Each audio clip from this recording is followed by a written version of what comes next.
Good morning to everybody. So we are going to meet in another accounting lecture, advanced level 2025, the theory class, right?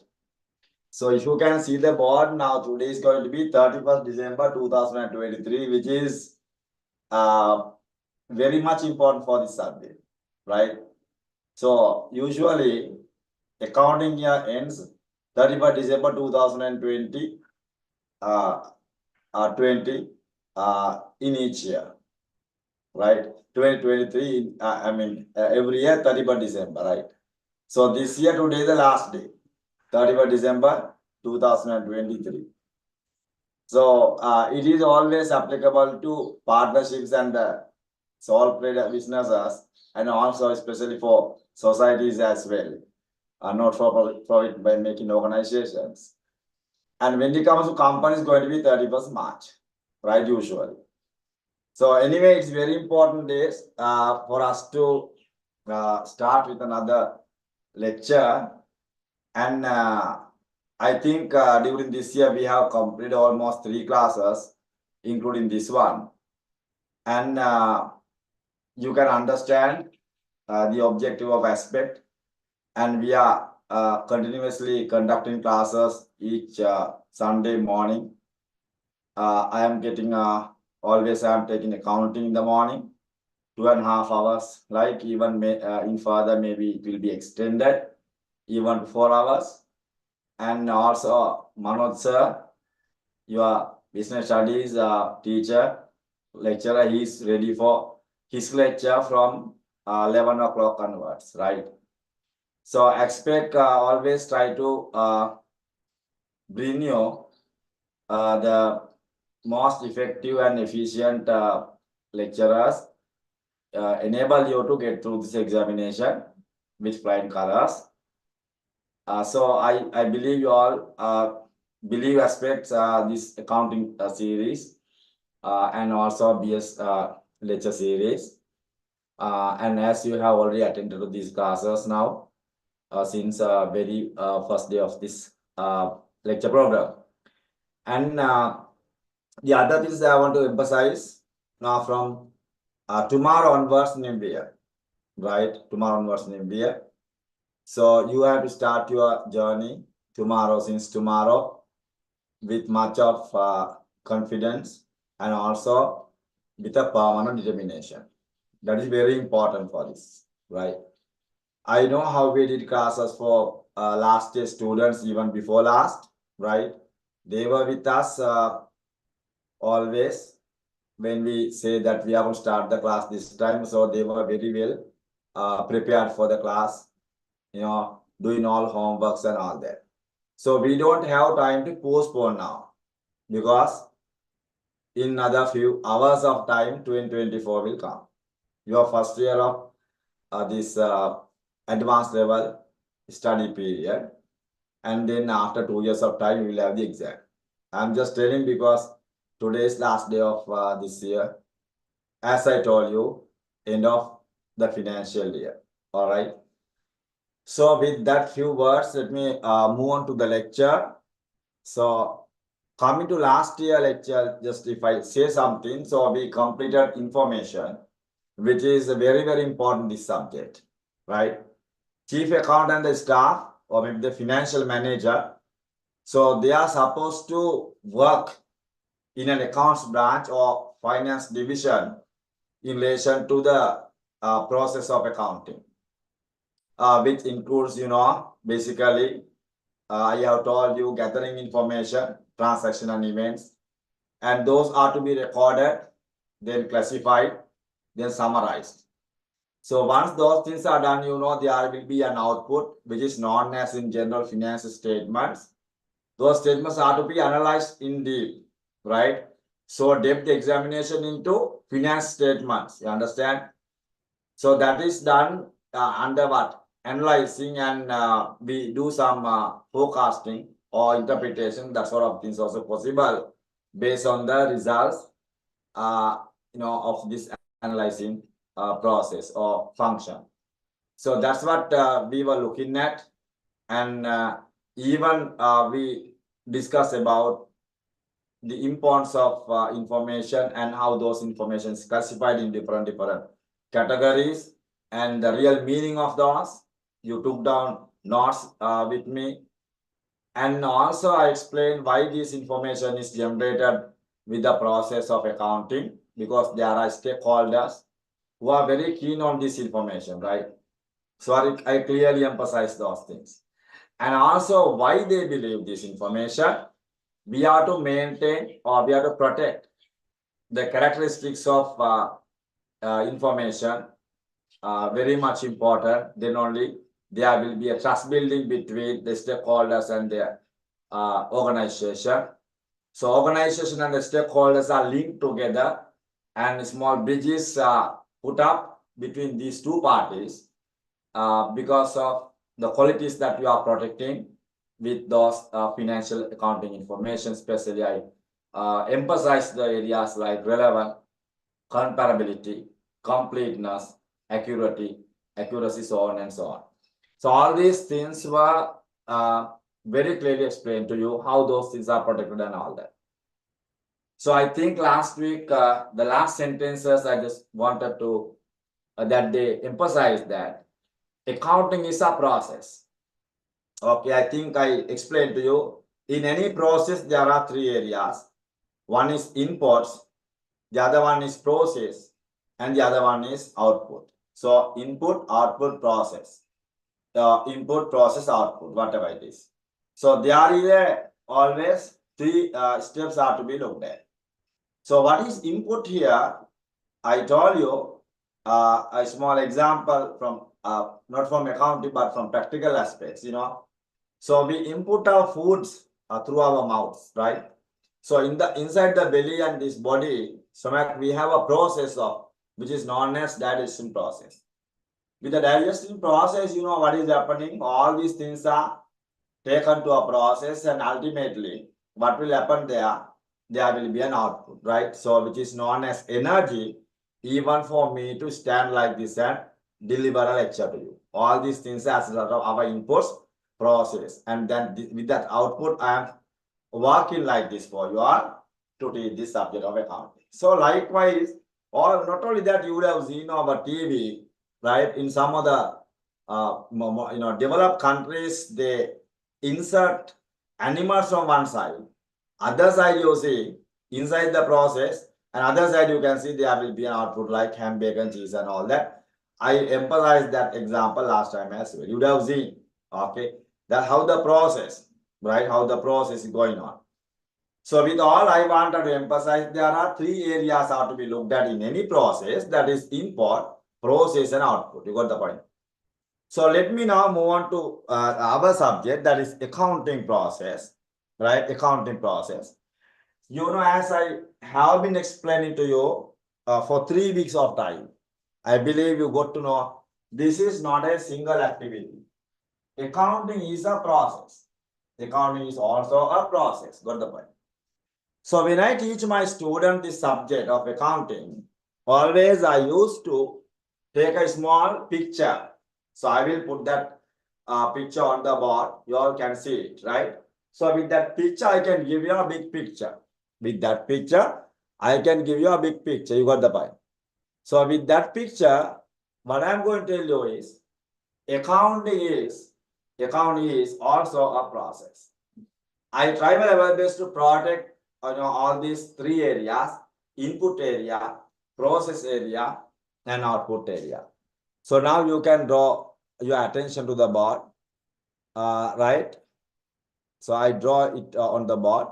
So I will give you small time for you to take down also. First of all, what is required is you have to listen well. Listening is very much important. So if you take a small house like this, I would like to have always a house like this, and you all can see the board, right?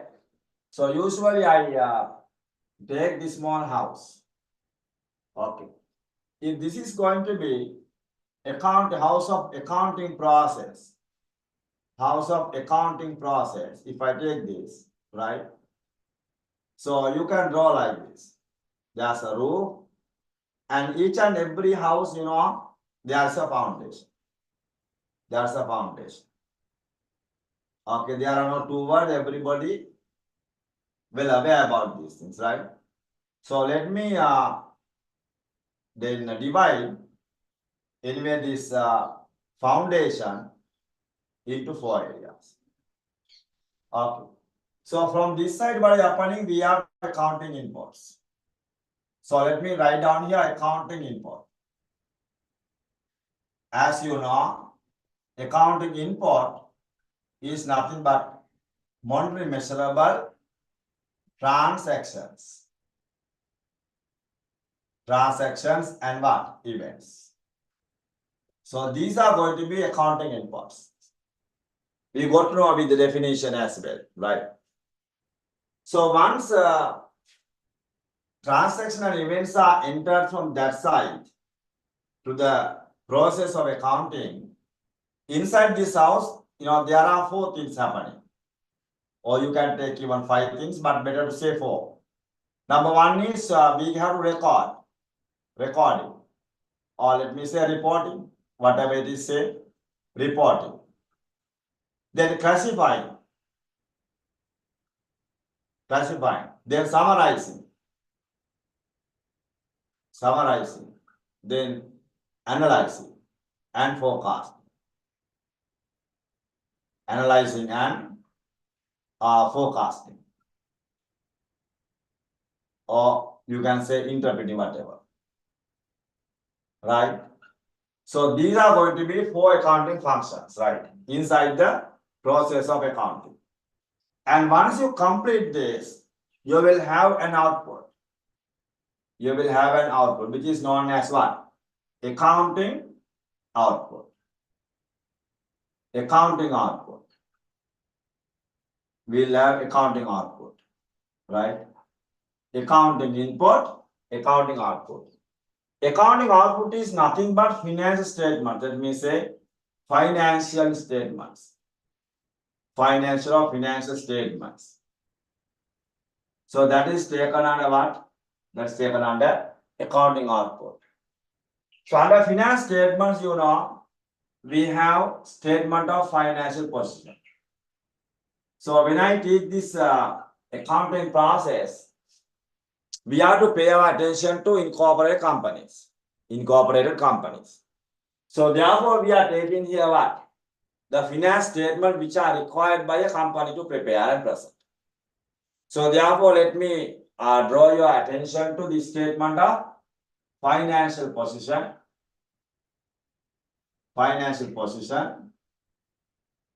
So a statement of income for the time being.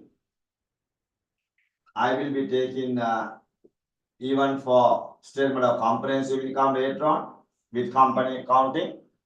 For the time, statement of financial position, statement of income. You can listen to me and you can see what I am writing here, right? The statement of changes in equity, or statement of changes in equity. And also we have statement of cash flows.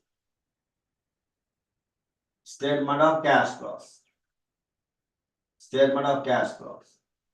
And also we have notes to the financial statements.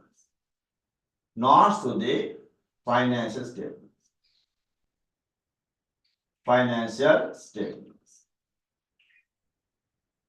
So you can see the board well now. There are 5 accounting outputs. Okay, in that area we have 5 are to be looked at. So number 1, statement of financial position. I will be explaining what it is and all that, not now. Later, after a few months of time, taking one by one, and will be explained to you very well. How that is prepared, what is included, and all that is. Okay. So statement of financial position. Second one, statement of income. And third one is going to be statement of what? Statement of changes in equity. Right? Be familiar with the wordings for the time being. Statement of cash flows, right? Then notes to the finance statements. So very well, you need to understand. And this requirement is given in Sri Lanka accounting standards as well. especially if you can draw your attention to LKS 1. Presentation of finance statements, presentation of financial statements, very clearly emphasize that it is required to prepare and present these. So these are known as components of a set of financial statements. So it was tested in one of the papers. What are the components of a set of financial statements? So then what was the answer is going to be this 5, right? So I think you understand what I am talking. Very, very important, each and every part. And nobody is allowed to work as they want in order to read through this accounting output, right? Right? Okay, inputs are entered or taken there or there and processed, and also the output. If you allow everybody to work as they want, what will happen? They will be coming up with different perceptions, different attitudes, different requirements and all that. So many bases they will bring to the attention and all in case of preparing finance statements, which is going to be at the end of the day not useful, but finance statements. I told you very clearly last week also, finance statements are prepared, okay, in a manner enable other party to believe it and to make it enable them to get the advantage. Even I very clearly explained. Stakeholder, they need different objectives of using these finance statements. So therefore, if you allow them to behave as they want, I don't think you will be able to get the maximum whatever the expectation objective that you all expect. So that's why, my dear daughters and sons, you see, that's why we have a very good foundation for this subject. So foundation is not going to be changed in the sense now it is common to everybody. Not going to be changed in the sense going to be common to everybody. So everybody need to be on that foundation. Okay, in case of preparing what? Finance statements. Preparation and presentation of finance statements. It is a must. If these things are violated by any organization, okay, the quality that we expected or characteristics that we expected from financial accounting information will not be there. For example, easy thing that I can take here is comparability. Look at the comparability.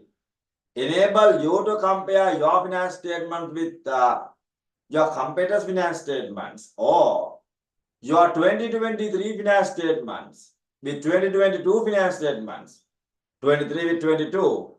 That comparison is possible if everybody is standing on the same set of the policies, the bases, the standards, laws, rules and regulations, then that will happen. That will be okay, possible. If different people are using different bases, different principles, accounting concepts, conventions, whatever it is, even standards, rules, regulations, and best practices is going to be different from person to person, will not be able to achieve that objective. So therefore, let me explain you what is here in the first part of the foundation. That is going to be, remember, okay, here I can say accounting concepts, right? Accounting concepts, or let me say generally accepted accounting principles, GAAP. So let me write down here GAAP stands for what? Generally accepted accounting principles. Accounting generally accepted, ACCPTED, accounting principles, PRINCIPLES, GAAP, first letters of these 4 words. Or you can take over there conceptual framework, even possible. Conceptual framework introduced by Sri Lanka for us to used in case of preparation of finance statements. So that is also possible to take over here. Conceptual framework, it's really good. And also we have here accounting standards. Accounting standards. Accounting standards, you know, this is comprised of SLASs and SLASs and SLFRSs. Right? What is SLAs? Let me say it's LKSs and SLFRSs. Now, for the time being, SLASs, right? SLAs are the accounting standards, Sri Lanka accounting standards, are comprised of AKSs and SLFRSs. Okay, still we have a set of standards introduced or developed based on IASs, International Accounting Standards. Those are known as LKSs for the time being. Simply you can say Lanka Accounting Standards. Both are Lanka, right? Sri Lanka. But if you want to make a distinction between these two, you can say these are, let me say, all standards, all in the sense, still effective. We are applying, we must, right? And anyway, developed based on IASs, International Accounting Standards. The second one, SLFRS, if you look at under accounting standards, right? SLFR, Sri Lanka Financial Reporting Standards. Sri Lanka Financial Reporting Standards. So they are SLFRS, they have developed, they in the sense the Sri Lanka, so they have developed based on what? IFRS, International Financial Reporting Standards, IFRS. So anyway, in future, one by one, AKSs will be shifted to SLFRS. So they introduce new SLFRS and they abolish LKSs. So that will happen in future. For example, last year students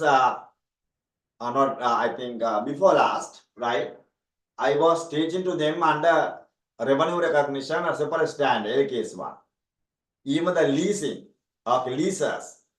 Okay, I was teaching to them under a different standard. Now, no more such standard. If you look at past papers, finished. Even all notes, if you follow, all lecturers follow, finish. So that I invite you to join with this new knowledge, right? So I will teach SLFRS 15 and SLFRS 16 now in case of those standards, two standards, revenue recognition and leasing. So I will be taking practical examples, enable you to understand the standard way. So that will happen not now, maybe after few in the sense 1.5 years of time.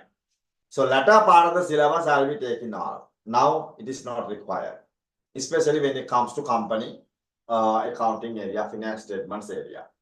Anyway, what is to be remembered here is going to be Sri Lanka, SLAs, Sri Lanka accounting standards, right, are comprised of LKSs and SLFRS. Simply, somebody might ask from that's why I'm telling so much. LKSs developed based on IASs, whereas SLFRS have been developed based on IFRS, International Financial Reporting Standards. So, since today we are well aware about these basic things and all that, background, what a nice knowledge, no? When you go to your school, when you attend your school, after this long vacation, in the new class, you will be having a prominent place. First place in the class. Good knowledge in relation to accounting. So that's why I'm telling always to you to remember these things, right? Get this, the whole stuff in relation to the background of this subject, accounting. Clear? All right. So that is nothing but Sri Lanka accounting standards, right?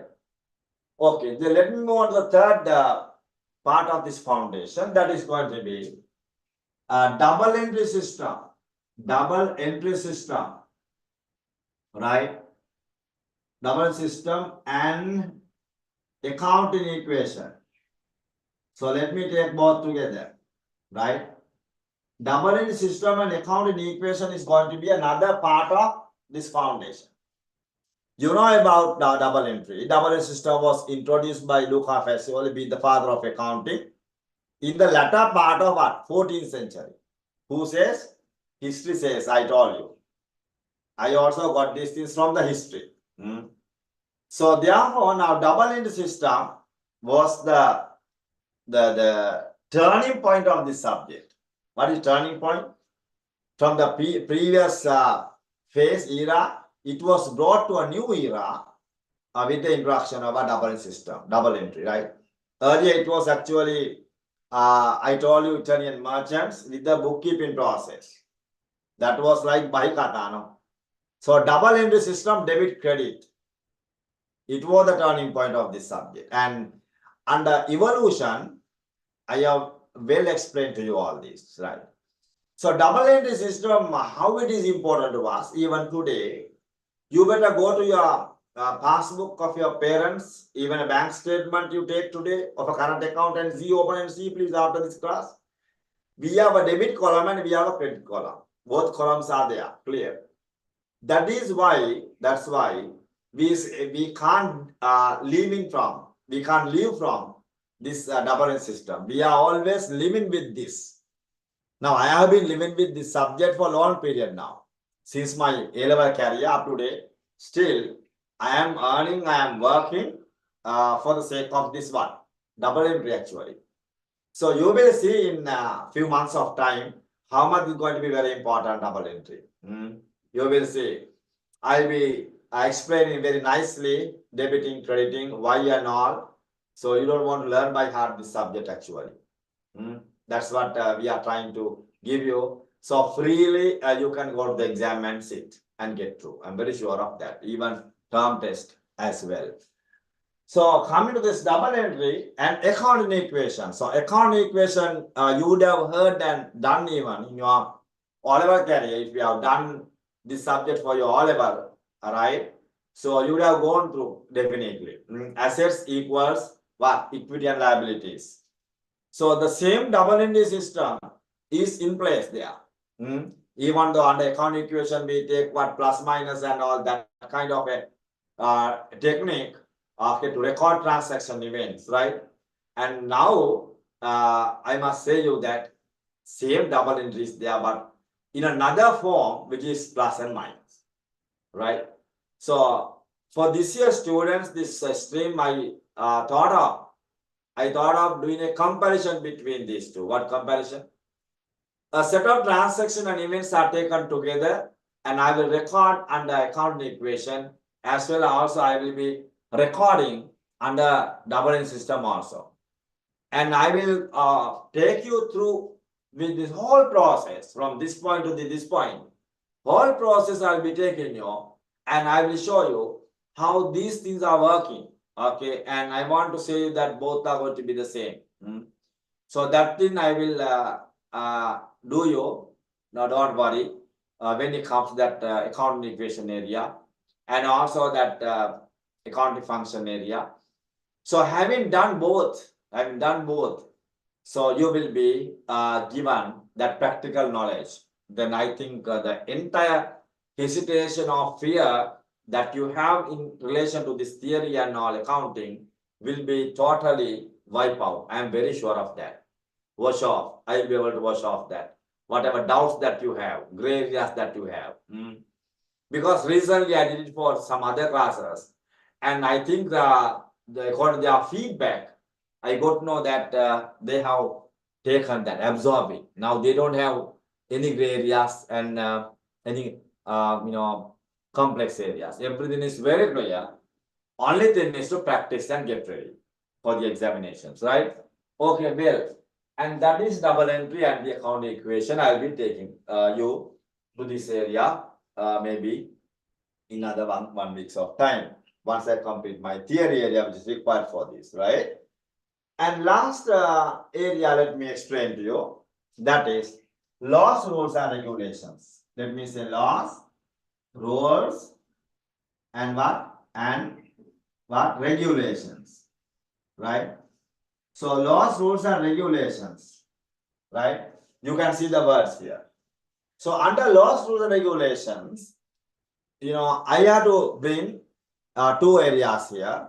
One act is Companies Act number 7 of 2007. That is one of the important act that we need to look at under advanced level syllabus. Companies Act number 7 2007. The effective date of the Companies Act is going to be 3rd May 2007. So 3rd May 2007. So don't look at very old papers. Finish. Before 2007, if you look at papers, finish. So therefore, we will adjust all this and give it to you because we have to do a very big number of past papers. All sums are very important than today. So we'll be revising and giving it to you according to this new law, 2007 onwards. So we have new Companies Act. Why do I say so? If somebody is very interested in these areas, we look at very old days papers even, our days. So that's why maybe you will be misled. That's why I want to remove that misleading factor. Okay. So anyhow, laws regulation, one I brought to your attention, Companies Act number 7 2007. And the second one is Partnership Ordinance of 1890. So maybe you are thinking 1890 law still we are using. Yes, why not? Still, that is an effective law in the country. Okay, so your syllabus, partnership, company, the major areas. So coming to partnership area, you see, I'll be teaching you partnership theory, and also I will be working out a lot of sums with you based on that partnership ordinance of 1890. So if I say you once tested in your past papers, right, what are the important sections in partnership ordinance in relation to accounting? Because so many sections are there. All the sections are not important for the subject of accounting. For our subjects, going to be few sections. So examiner tested only 1 or 2 sections, I can remember, I can believe. And they are very important. These are going to be section 24, very important. If you turn the digits of that, section 42, 24, 42, you change these numbers. Digits are changed. So section 24 is very important. Section 42 is also very important. I will tell you the importance later. And also section 44. So those are there in the marking scheme. We have well done for our students. They wrote well and got through even entered into universities. Especially Japura and even other universities where these management subjects are taught. Degrees are offered. So I'm telling frankly, so I will cover the whole stuff in relation to partnerships as well. So there sections will be very clearly brought to your attention with the importance of each and every section. All right. So laws and regulations under this actually, let me put an asterisk here. With asterisk, you can have the reference here below. You can say Companies Act, right? Companies Act. ACT Act number 7 of 2007.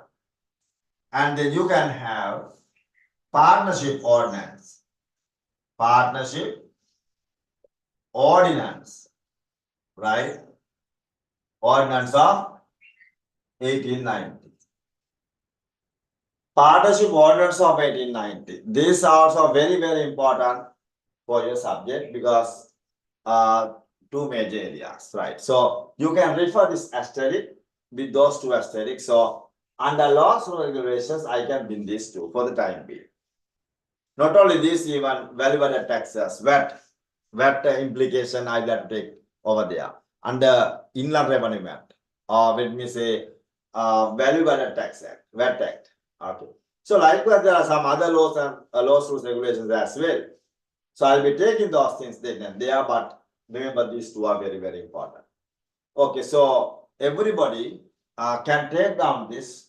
Okay, the small picture, draw in your sheets, in your book, right? So if I say something about this accounting process, from that side inputs, from this side output. So inputs very clearly given by myself, and even the process I have given. You can expand this and see, I believe, right? And here we have finance statement, which is known as output in general. And in detail, I have given you what are going to be finance statements or accounting or report area. And what is the importance of this foundation? Foundation requires to have a long period continuation of this subject. Okay. So each and every house, the durability of that house depends on what? Depends on the foundation, strength of the foundation. As long as the foundation is going to be a very strong one, you will have a long durable house. I'm very sure of that. Maybe in relation to going concern, one of our accounting concepts. And that's why I told you, as long as the foundation is strong, so the subject will be there. So I'm frankly telling and happily telling to you, because started 14th century. Still we are talking about this subject, applying, going to learn, right? So a lot of students now ready for this subject. Why? With the evolution also you got to know. Okay, because of the strong foundation, okay, everybody is following this. And day by day try to develop, right? You know those things, right? Anyway, the foundation is very much important to subject. So accounting is the process having this foundation and the process, right? And here, somewhere below I have mentioned something that you can refer with what? This foundation. So here if you look at, let me say GAAP, here shall I say one asterisk and here one asterisk. And here let me say two asterisks. And let me change this as two asterisk here. 1, 2. Okay. So here one asterisk and you can refer to GAAP, which stands for what? Which stands for Generally Accepted Accounting Principles, right? PRINCPLE, right? And these two asterisks I will explain there under laws, rules, and regulations. Okay, good. Okay, can you please take small time and take down this in your notes, because I told you my way of teaching. My way of teaching is like this. You need to listen to me well, you understand, and you want to write down in your sheet of paper or whatever book. Maintain your notes well. So at the end of the day, when I take past papers, you will be very happy that I have a very good note built up by yourself, not myself, because you are listening and writing now. But I will be dictating everything. So here now under accounting process, right? So rather than giving you thousands of sentences, so better draw this. Then after this drawing, I will be telling few words, few sentences, and we can start our discussion further and further with the things which have been included in this diagram. Can you please quickly copy this picture, this one to your book, please, quickly. Don't waste time. Take few minutes.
I think you can read my handwriting, no problem.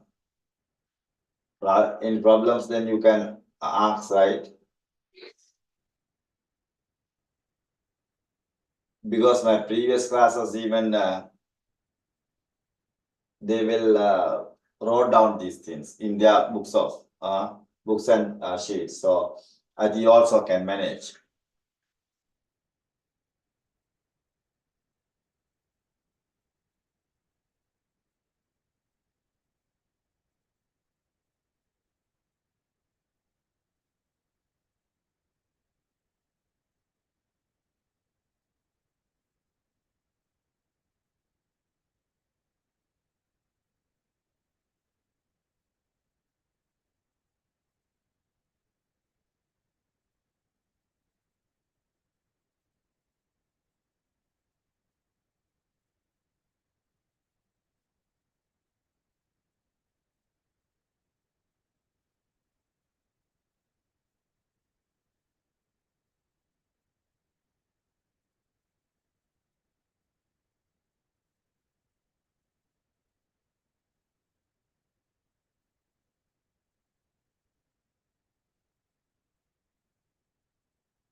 I think time is enough, no? I think you wrote down this thing well.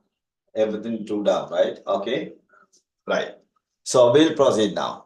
So my future plan is totally depend on this. Because throughout the whole period, except that cost accounting, right? For the financial accounting, I am taking you through this process. First of all, now in short while, I'll be taking what is meant by transactional events. Those things will be explained.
Okay, okay, very sorry, because it's beyond our control. When we are taking services from outside persons, parties, that happens because power went and then it's okay, reconnected. Now, router switch off even for 1 second. So it takes time to reconnect. Okay, now we came back. Router is okay, internet is okay. Now we can go ahead. And what I was explaining to you, my process, future plan. I'll be explaining this transaction and events area in short while today. And then I'm covering the accounting equation. That is impossible if I don't teach you what? Elements of accounting. Once that was done, right, then no problem at all. You can easily work out accounting equation with my knowledge that I'm going to impart you. And then we can move on to other areas like reporting, classifying all. And slowly we are reaching the accounting output. So with all, what I want to emphasize is that this is your syllabus in a way. Under what? Under financial accounting. So it has been brought to one page now. So that's the beauty of this. Rather than telling this thing with 1,000 sentences or 1,000 words, at a glance you can see. At a glance you can see. Okay, that is the beauty of this, right? So therefore now let me erase this, and as you have already taken down this, and then I can start with transaction and events. So slowly we can move forward. Move forward. Okay, good. So now any problem you can ask, right? You have the liberty. You have liberty to ask any question while teaching. Even you can disturb me as much as possible. And you can put me into trouble as much as possible. Whatever you do, I am very happy to listen and respond. Your interaction is very much important for me. Then only I understand that you are learning. Because this is virtual type of a class, no? Online classes, virtual. In virtual meeting, I don't know what other party is doing, right? So, but anyway, we believe that you are working, paying your attention, all that's why when you interact with me, asking a lot of questions, then when I am responding, you are learning, I am learning, lot of things happening. Good. Even I don't feel sleepy. Okay, right. So this is not a subject that we feel sleepy. This is a subject very active. Very actively we can go ahead. Now you can't see it. It will be all right maybe in 1 week after next I believe. Okay, week after next I believe you will be all right. I'll be giving you a tutorial in relation to first lesson. So with that tute we can work out some very nice way, attractive way, effective way. Okay. Shall we write down a subtopic? We can say what? Accounting input. You can write down a subtopic, accounting input. With previous diagram, what you got to know, what did you understand? That is accounting is a process. It was the topic itself. That's why I did not give you any sentences. Not necessary. It's a process. And you know now how to well explain it even. I was explaining now, you got to know. And now from that, I am copying a subtopic here, which is known as accounting input. Accounting input is nothing but monetary measurable transaction and events. You can write down the sentence, you can say, accounting input is comprised of, accounting input is comprised of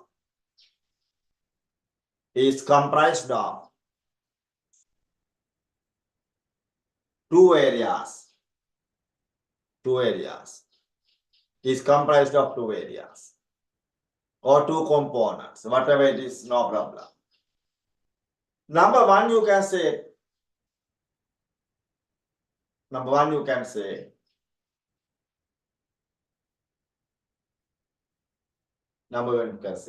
transactions. Number 2, you can say events.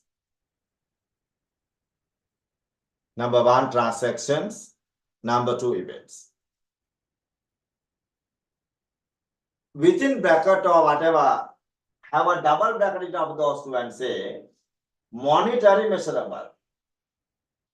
Monetary measurable.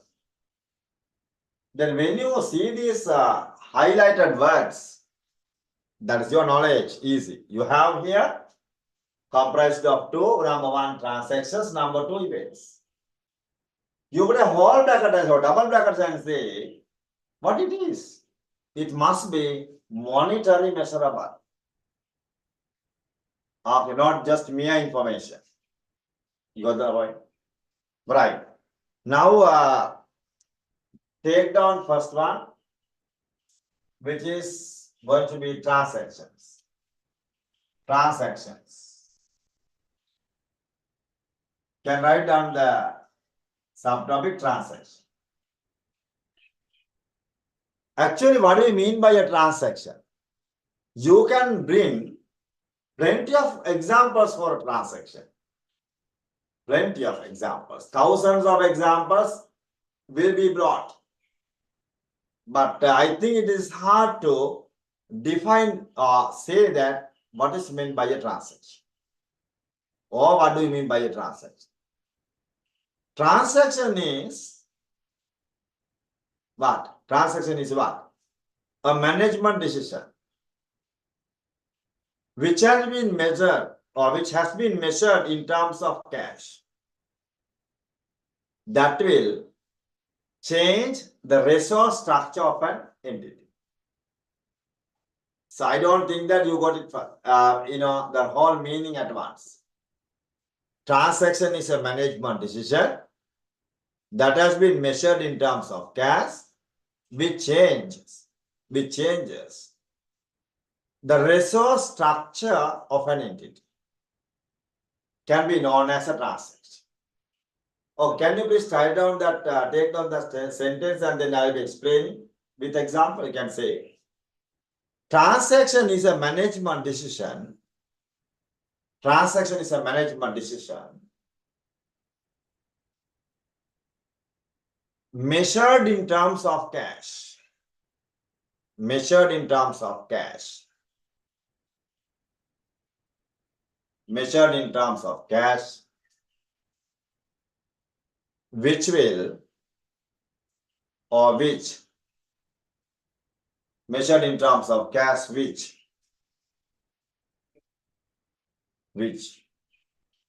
change changes which changes the resource structure of an entity, right, of an entity. Okay, full stop. So that is of course a small definition type of a thing I gave you to explain somebody what is meant by a transaction. So if you can draw your attention to this board, let me organize those things here on the board. Number 1 is I gave you management decision. Management decision. Number 2, I gave you measured in terms of cash. Measured in terms of cash. Number 3, changes what? It changes the resource, RESOURCE, structure of an entity. So cash, resource structure, and management decision. These are very, very important in defining a what? Transaction. Now, for example, just think of this, right? Or maybe why so much of attention to define this? Maybe you are thinking like that. Because when a set of information is given to you, to record under accounting equation, right? So you have to decide whether this is going to be a transaction or not a transaction. If that understanding is not there, you are doing your own answer. You are getting your own answer. Very sure of that. I have a lot of experiences. Even my students brought to my attention. They have been drawn in classroom activities and even in term test. So why you are coming to that kind of a situation? Not necessary.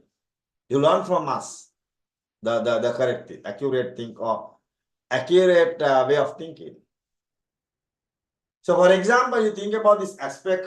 Okay, my this organization, right? Now, right? If I take a decision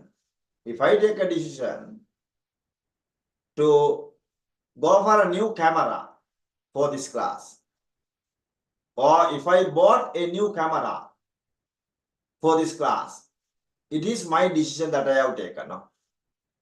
Or new board for you, right? Okay. Digital board, in other words, a big digital board.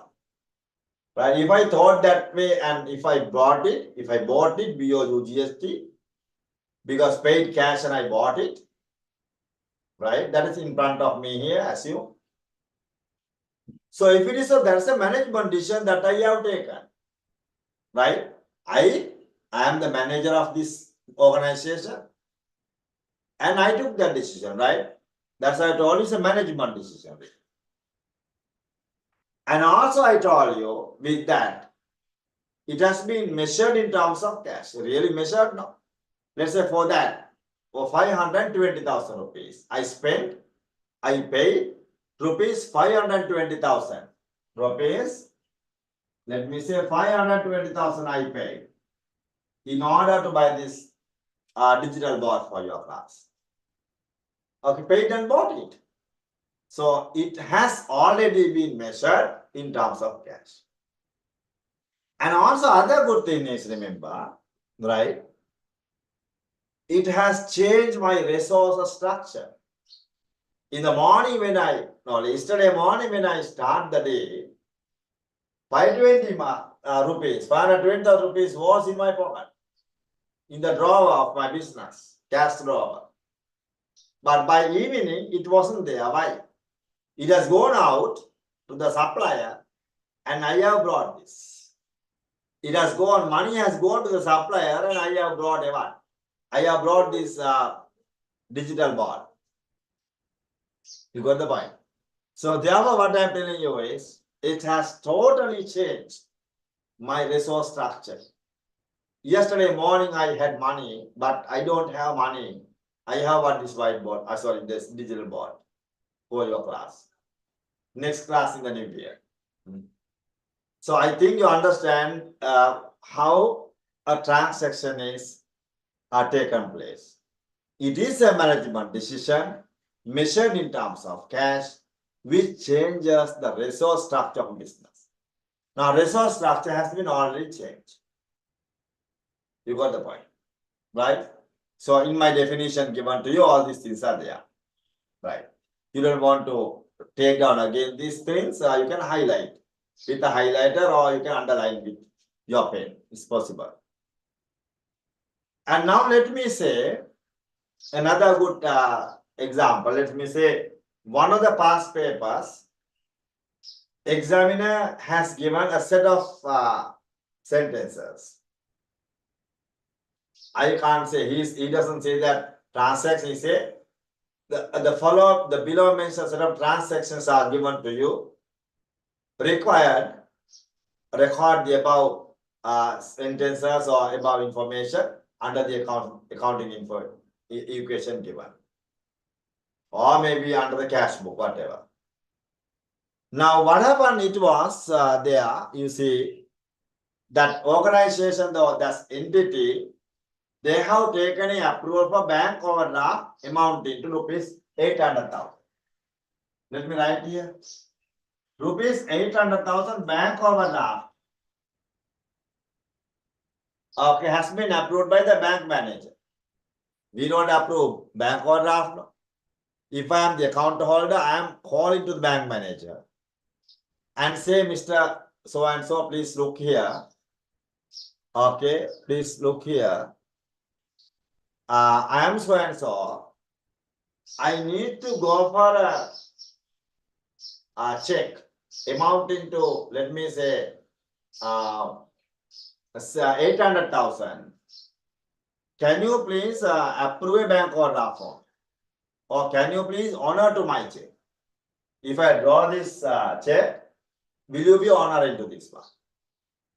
Then the bank manager will look at the screen, will go up and down of the history of the client or let me say customer, bank customer, let it be BOC manager, Bank of Ceylon. Or he will go through and see whether this customer is a good customer of ours or a very bad customer, or whether this person has a lot of transactions during 1 month, or whether this person is frequently transacting with us, depositing checks and drawing checks and so on and so on. Whether previously taken any bank overdraft and settled on time or in time. Lot of things like will be is considered by the bank manager. And bank manager took condition, okay, I'll approve the bank order of rupees 800,000. You can draw no problem at all, up to 800,000 bank audit, because you existing amount of 50,000 rupees. If you draw 800,000, it will be dishonored. So now is all right, I have given the permission. I have given you the permission to draw a check for 800,000, even though there's 50,000 in the books in the current account, no problem. So I keep the receiver listening to the bank manager's voice and decision, and then I kept the receiver. That's it, approval for the bank overdraft facility. Now, if that comes to you, what will happen? Right? Now you have to decide how to record this. Because it has been measured in terms of cash 800,000 rupees. And I took the decision, I talked to the bank manager. Bank manager was responding to me very nicely and even approved. Approval was given. Now I am trying to record because rupees 800,000. I feel it must be recorded. No, you can't do that. It's not transaction because it does not change what? The resource structure of the business. Why? Why do I say so? Merely because an approval is given to me, okay, you go ahead with the check, that's it, you draw the check, that's it, approval was given. It does not mean that any resources are changed in the business. Nothing has gone out by now, as of now, and even nothing was brought to the business also as of now. I just called him and then I got the approval. Permission to draw a check more than the existing balance available in the current account. That is bank order. I'll be taking you through all these things in deep later on when I deal with bank accounts, current accounts and all, especially for the bank reconciliation area. Don't worry, you know well. We have done all these things maybe for you all ever. You would have worked out even a lot of sums under bank reconciliation. But here, not in simple way, but in deep way, we will be discussing all. Indeed, taking all possible complex areas. So now, what I am telling, with the permission of the bank manager, nothing happened. Means no resources are changed, no resource structure was changed. So therefore, it is not going to be a transaction. You can't record. What is not possible to record? Bank overdraft approvals. Likewise, there may be situations where you need to do the test and understand or decide whether this is a transaction or not. Understand? Now, if one of these conditions are not satisfied, that is the real sentence I wanted to emphasize here or given to you. If one of these conditions are not set, there are 3 conditions here given. Number 1, number 2, number 3. If one of these conditions are not satisfied, that is not going to be a transaction.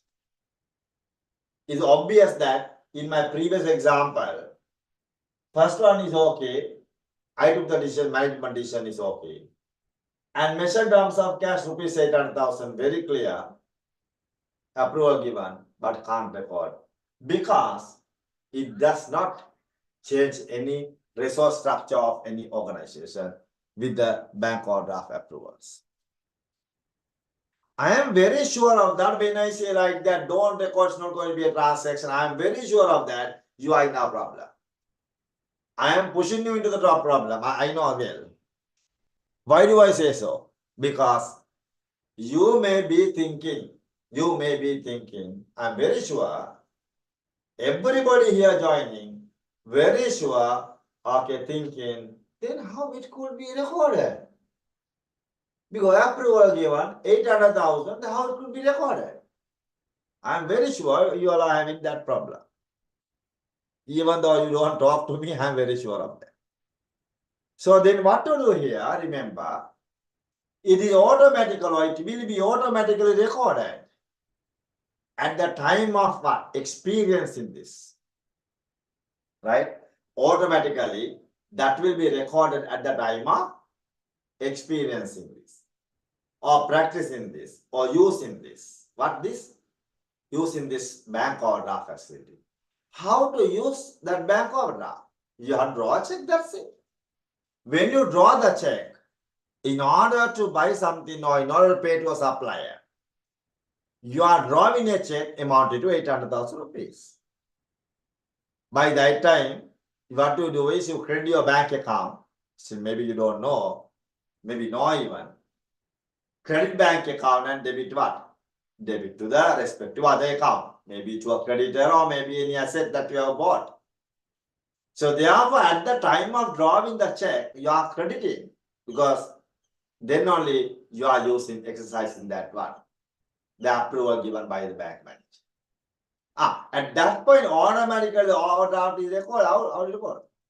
Because bank manager told you that you have rupees 50,000 only in your bank account plus, let me say plus figure. He says, bank manager says, when you draw the check for 800,000, what will happen? It's minus now. You see now, minus plus, the net impact is going to be 750,000. Still minus. Why this minus? Within bracket. Within bracket, minuses are within bracket. So when that is minus, now you can see, we have created a favorable balance of 50,000 bank account into an unfavorable balance of 750,000 with the exercise of what? Exercising what? Exercising of this new check. With the drawing of that new checks. When the new check was drawn, okay, issued, 50,000 brought to a negative figure of 750,000. So that's why we say the bank overdraft approvals should not be recorded. It will be automatically recorded when you draw the check. When you draw the check. So drawing check, there we have a transaction. There we complete or we satisfy all these conditions. I hope that you got that idea very clearly from me. Right? Okay. Now there, if you want, you can take down. Small asterisk and say, bank overdraft approvals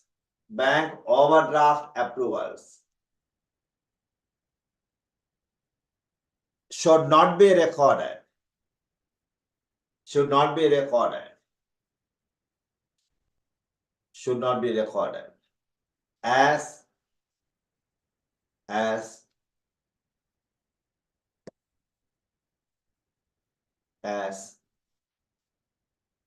that is not going to be a transaction. As that is not going to be a transaction. As that is not going to be a transaction. As that is not going to be a transaction. Full stop and say because bank overdraft approval does not change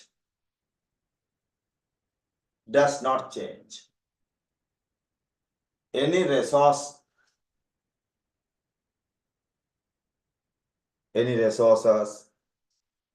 does not change any resources in an entity.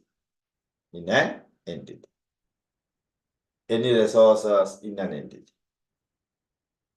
Right. So you can keep the full stop there. Resources in an entity. So now you understand, we are not recording it because not going to be a transaction. And the reason is it does not change in resources in an entity. Right. I hope you understood actually the transaction. So examples for transactions, you can bring a lot of things. No, I did not give you because you know sales, purchases, even paying electricity bill, paying recent taxes, paying water bill, paying telephone bills, purchasing furniture and fittings, acquiring machineries or land and buildings, so on and so on, making drawings, introduction of capital, all that is, all those are going to be transactions. So thousands of transactions even I can bring to your attention, even you can bring to my attention, no problem at all. So what I'm telling you is that please be careful in recording information provided. First of all, see whether it's going to be a transaction or not. I'm very happy about this teaching this way because maybe the whole stuff is going wrong because of not understanding this area. Right, I'm very happy now. Okay, so we can move on now events, transactions and events. Now, what do you mean by events actually? What do you mean by events? Right, transactions are okay. So when it comes to events, transaction events, no? Monetary measurable transactions and events. Now we are looking into events. Events are going to be incidents which can be controlled and also cannot be controlled by the management. Right? Events are going to be some sort of activities or actions happening which can be controlled as well as cannot be controlled by the management. Right? So those are incidents. Those are incidents. So if I take one or two examples here, in manufacturing organization, in a manufacturing organization, raw materials are purchased. You will be learning all under cost accounting very deep, very deep. So when you purchase raw materials for your production process, you can control it, no? The management can go to a good supplier. You will be taught those things nicely, don't worry, how to select a good supplier. And also, you can control overtime payments and all that to employees. You can control some other expenses like electricity also you can control by switching off unnecessary bulbs and all. So there are some situations or activities or incidents happening in organizations which can be controlled. We take the service during weekdays. Weekends and holidays, don't come to the office and work. Even don't come to the factory and work.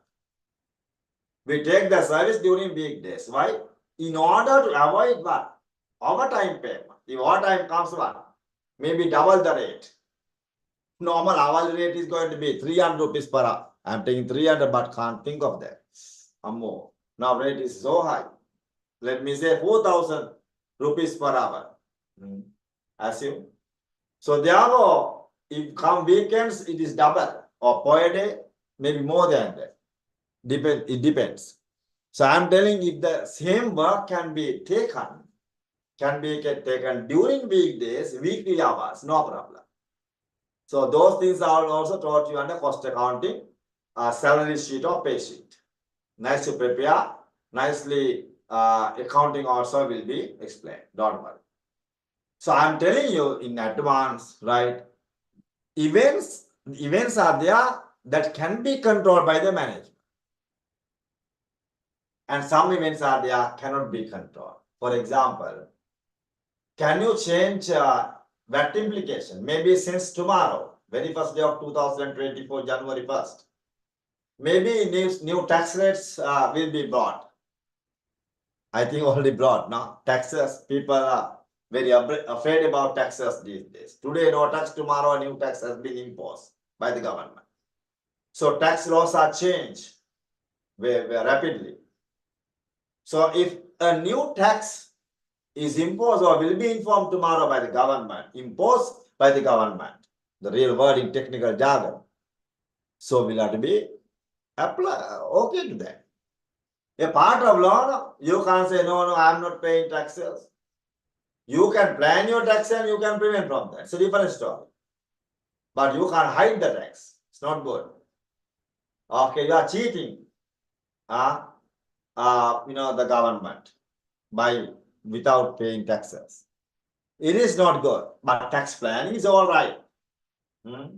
So I'm telling you that we'll have to be always obey to the law. So if new tax comes, we'll have to apply it.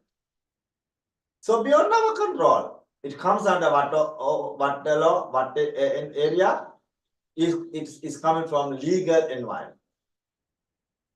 Another example may be tomorrow, president will take a new policy, new law or new thing like that. So we got to go ahead there against that, because when a new policy was explained or introduced, when a new policy was introduced, what happened? Right? What will happen? Remember, we are to work with that. It came from the political environment that I want to highlight.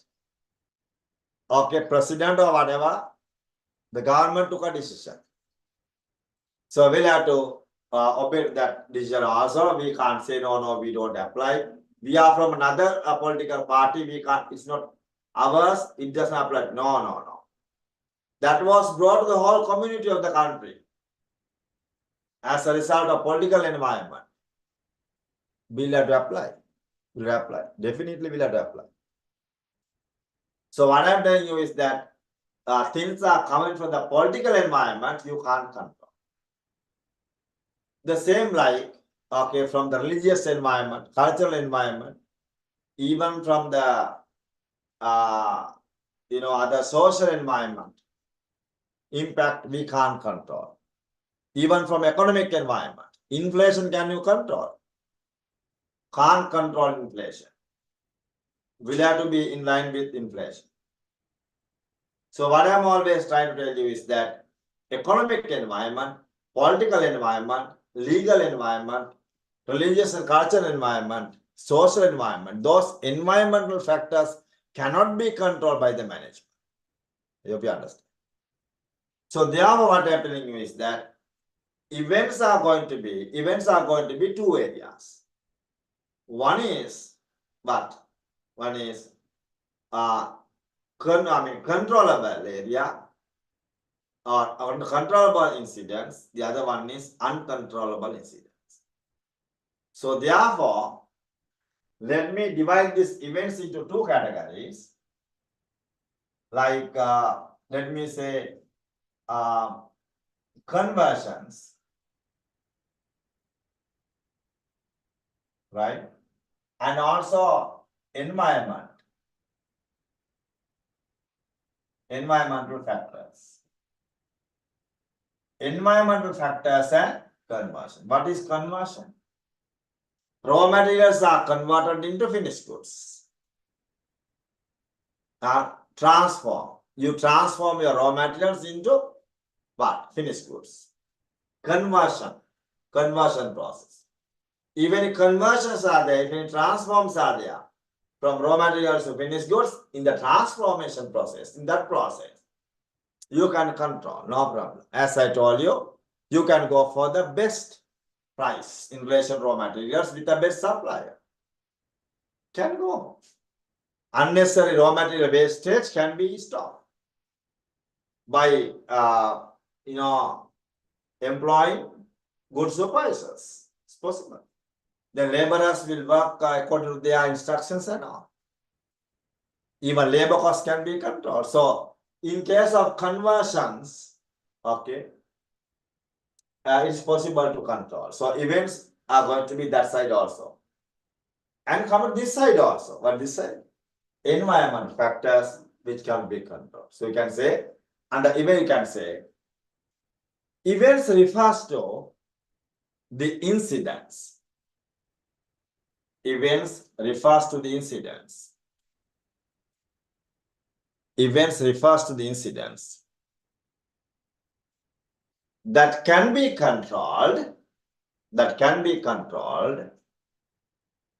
or that can be controlled or cannot be controlled, can be controlled or cannot be controlled by the management, can be controlled by the management, cannot be controlled by the management in an accounting entity, in an accounting entity, in an accounting entity, in an accounting entity. Right. Full stop and say, these are going to be,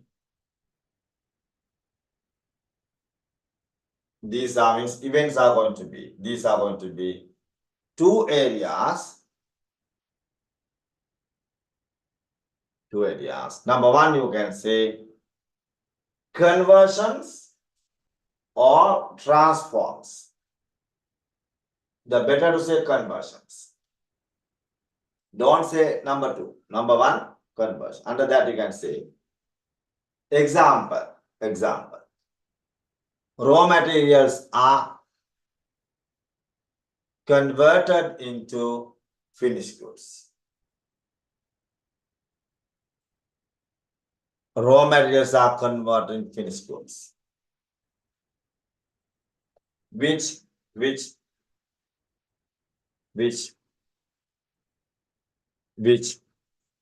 incidents, which events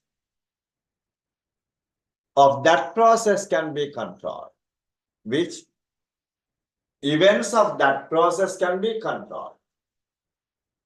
Events of that process can be controlled. Can be controlled. Can be controlled. Right. Now, number two, you can say environmental factors or environmental events, anything.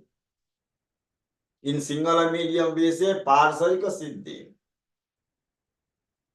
Parsarika sadhako, parsarika siddhi. Parsar siddhi. Environmental events or environmental factors, whatever. There you can say, this is comprised of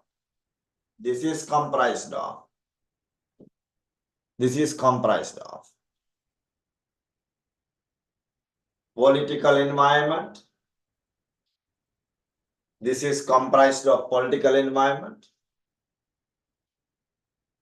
legal environment, political environment, legal environment,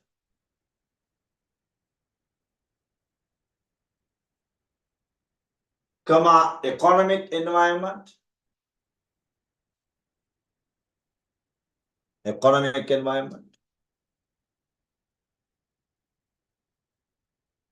social and cultural environment. Social environment,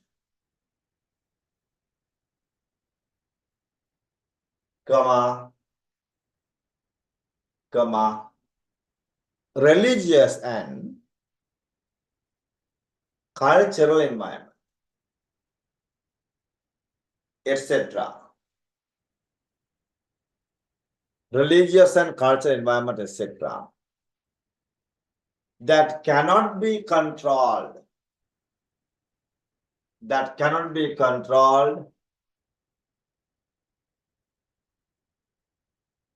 By the management. That cannot be controlled by the management. That cannot be controlled by the management. Right, very good. Now, under that examples, please. Under environmental events we are talking about now. So under that you can have at least one or two examples. Number one, you can say introduction of or impose, I will say. Better to say imposing a new tax. Imposing a new tax. Number two, you can say inflation. Inflation. Imposing a new tax, inflation. Third one, you can say introduction of a new labor law. Introduction of a new labor law. Labor law. Imposing a new tax, inflation, introduction of a new labor law. Those are examples for these environmental factors or events. So brackets open. Open a one bracket, double bracket here and say cannot be controlled. Cannot be controlled. Cannot be controlled means we can't control. We have to be in line with those or comply with those laws, rules, and regulations came from such environmental factors or environments. So that's why very important to remember these events. Why we can't remove these? These are actually affected to the subject of accounting. If a new tax law introduced, really affect to the accounting. If any new labor law introduced, definitely affect. In case of salary conversions or monthly salary calculation, all these things are affected with the new labor law. Even inflation also, right? Inflation also. Currency translation impact also. Those days you would have seen all the papers, over the TV also, a lot of discussions were going on. So accountants are supposed to be well aware about those areas and apply in case of the accounting process. So whatever all these changes are reflected in the finance statements, if they are aware and if they apply in preparation of finance statement, that is a must. Okay, I think now it is more than enough of discussing that area, transactional events, which is going to be what? Accounting inputs. Nothing to discuss more and more about that area. We have done it.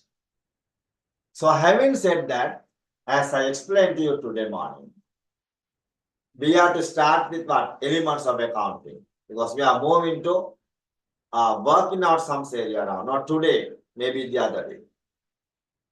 Or maybe week after next. But we have to understand small now, a theory area in relation to what? Elements of accounting. So you can write down a topic, elements. Elements of what? Accounting. Elements of accounting.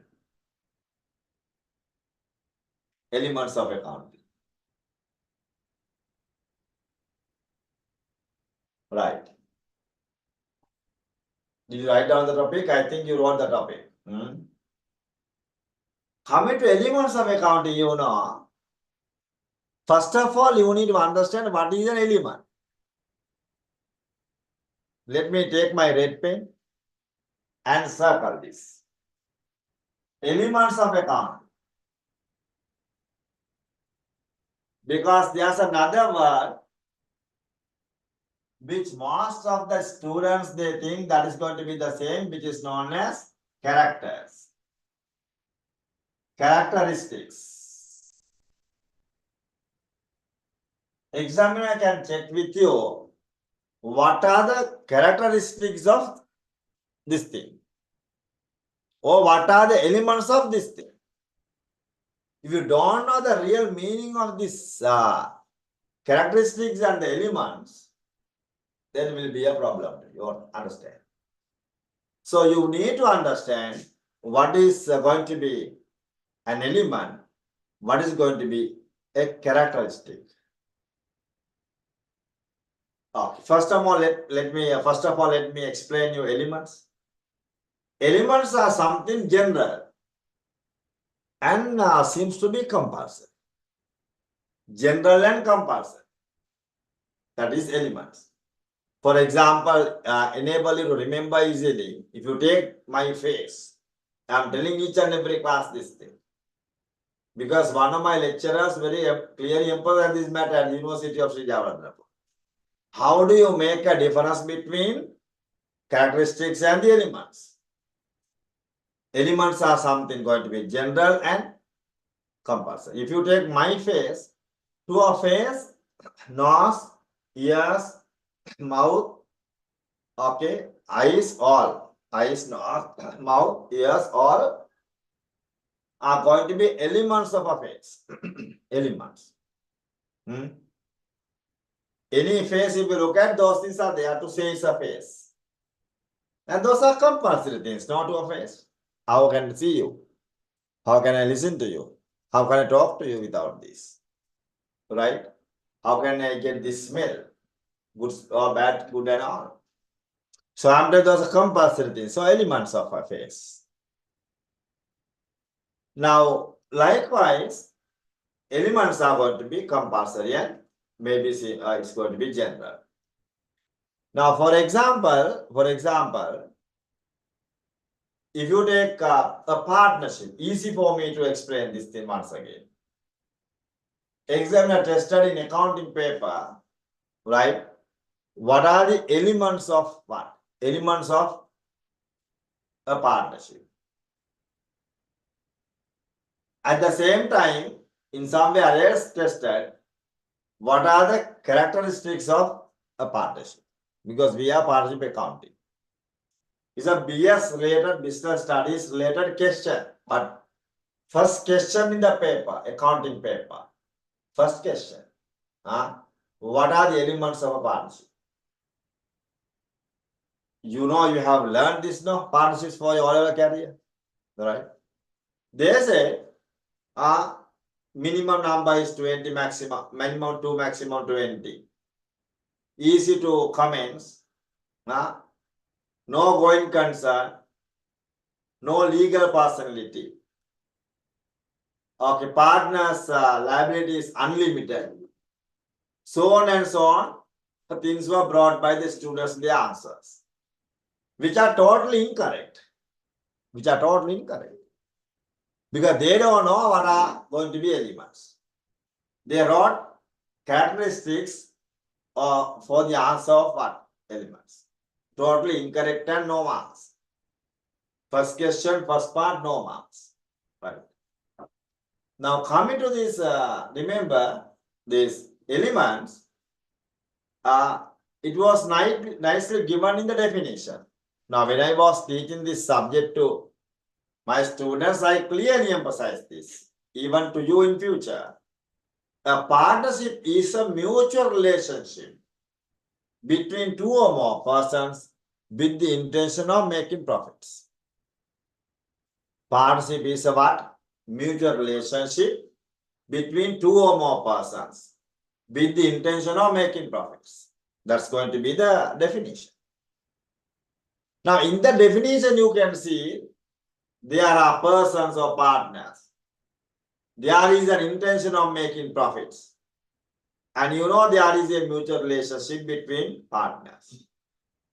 I'm not going to write on the board because those things will be explained when it comes to partnership lesson. But for the time being, to explain you what is the real meaning of elements, I brought that to your attention. So mutual relationship must be there. There should be partner and also there should be an intention of making profits. If those conditions are not satisfied, it's not a partnership. If one of those conditions are not satisfied, one of these, it's not going to be a partnership. There are persons, there is a mutual relationship between those persons, but no intention of making profit, no motive of making profit. If such a motive is not there, it's not going to be a partnership. So therefore, to have a partnership, to say it's going to be a partnership, those three areas are compulsory, which are taken under the elements. Any partnership we look at, in practice, those three conditions are there. That's why they are taken as what? Elements of partnership. So what was the answer? Motive of making profit. There should be partners for the persons. Third one is there should be a mutual relationship between those parties, those persons.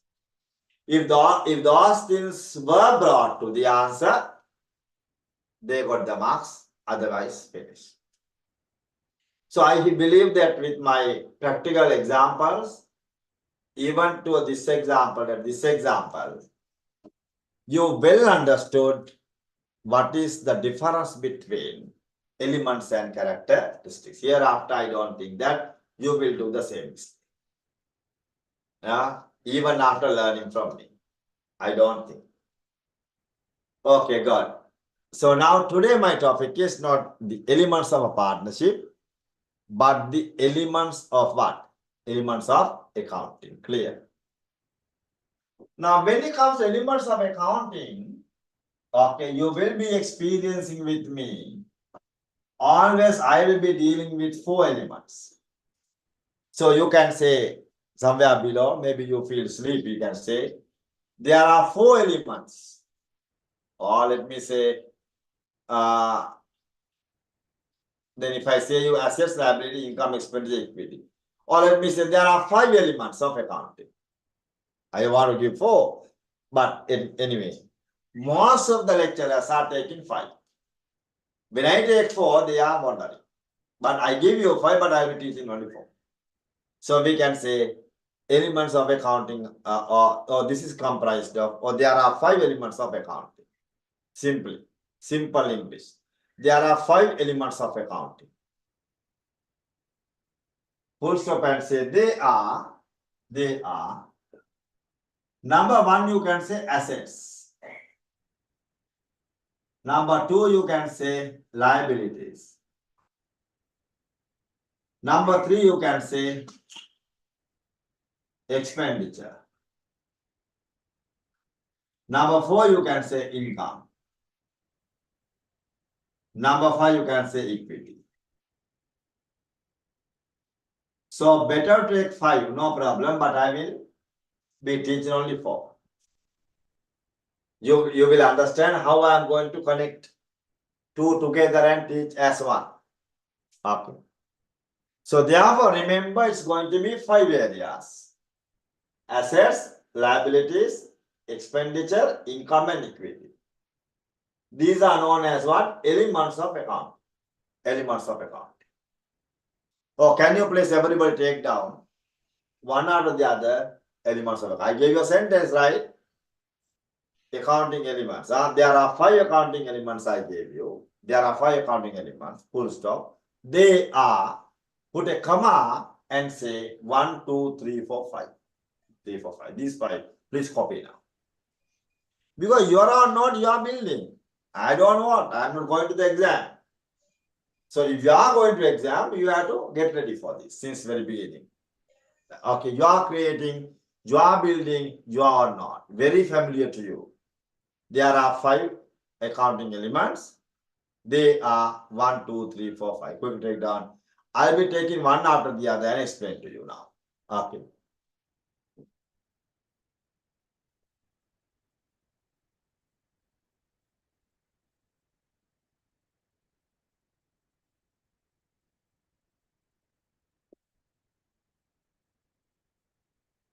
Right. I think you don't want to waste time.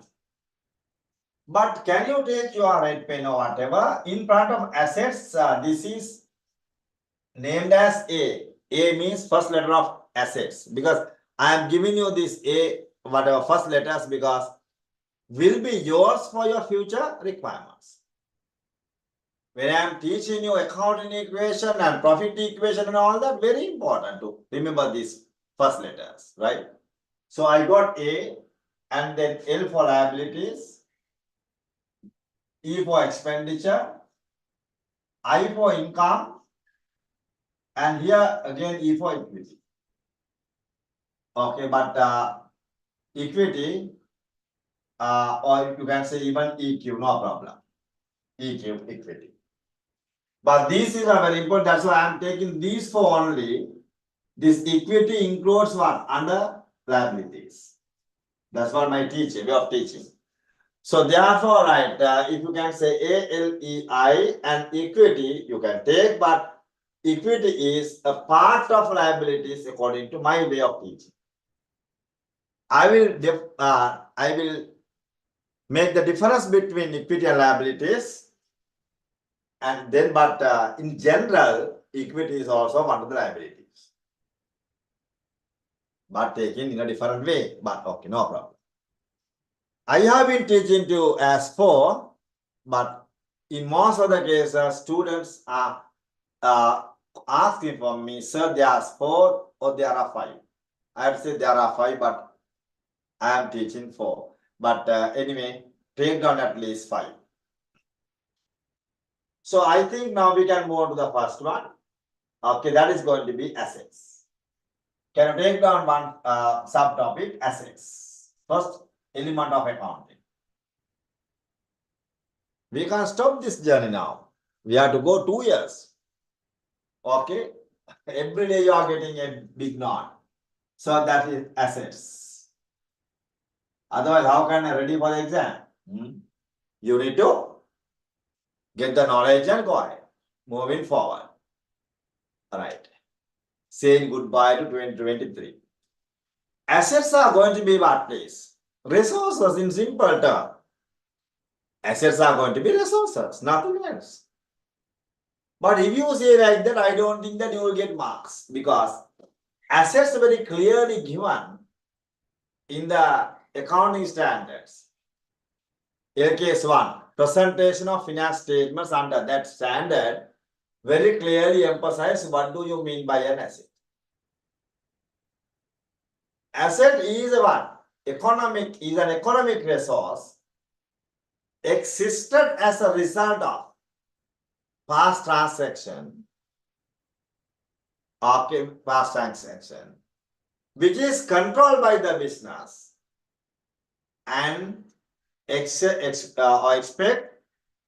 that the future benefits will flow into the business. If those things are there in the definition, then only you get marks. Let me again repeat it to you. Exactly the wording given there, not necessary to copy and paste. You can't do that. You learn by activity. So, but at least remember what is going to be the required areas of that definition. An asset is an economic resource existed as a result of past transaction, which is controlled by the business, and the economic benefits will flow into the business, or it is expected to flow the future economic benefits into the business.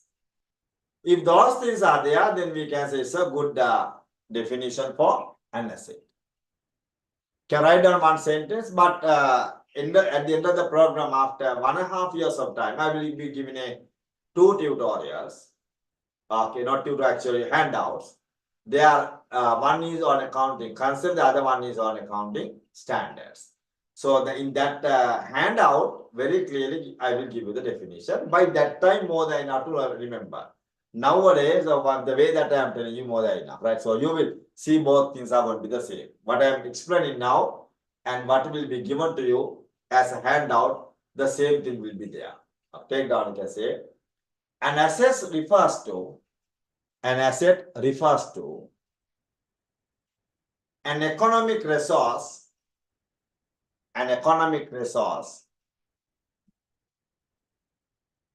existed as a result of past transaction, existed as a result of past transaction. As a result of a past transaction. PAST, past transaction.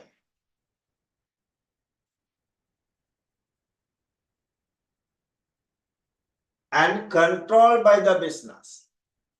And controlled by the business or by the entity. Anybody? Don't be stuck with that. And controlled by the business or by the entity, which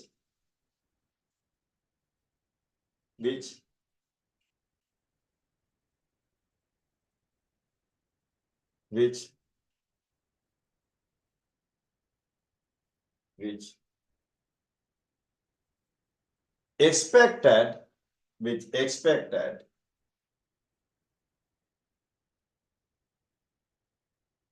the future benefits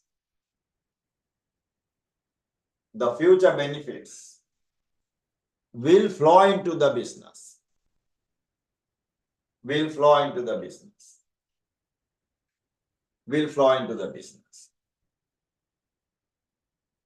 Actually, that is a very good definition for assets. Economic benefits will flow into the business. If those conditions are not there, then we can't say it is an asset, right? That is also a very good thing to remember. Like I explained to you today, transactions. Okay. Those who are not joined to the class can see my video in YouTube. So they can see what I have taught about the transactions. And now remember, examples for it. You can bring a lot of examples. Even I too can. So take down a list of examples. I'm not going to write on the board, not necessary. You can write when I dictate. You can say land and building. Please one after the other. Land and building. Take together, no problem. Or you stop there and see. When you have acquired a land by paying 20 million rupees today, right? You acquired the morning. What happened? Now you have an asset, no? Land is, today you are the owner of that land. You paid and acquired. So it's as a result of what? Past transaction. Paid and acquired. I hope you understand. We have that asset is with us in our business organization because you paid and acquired. I'm repeating. So that's why we said existed as a result of past transaction. Okay. Is an economic resource for me. Why? Not an idle resource for me. Economy is what? Benefits are flowing to the business, right? So when you think of future, when you are using that whatever land and building, maybe your business you are doing there, or maybe sometimes your rental income you have from that building, you have rented out that. You have rented out that building to some other party, you are getting rental income, no? And maybe sometimes, because of the value increase, always when you look at lands, what? Appreciation, no?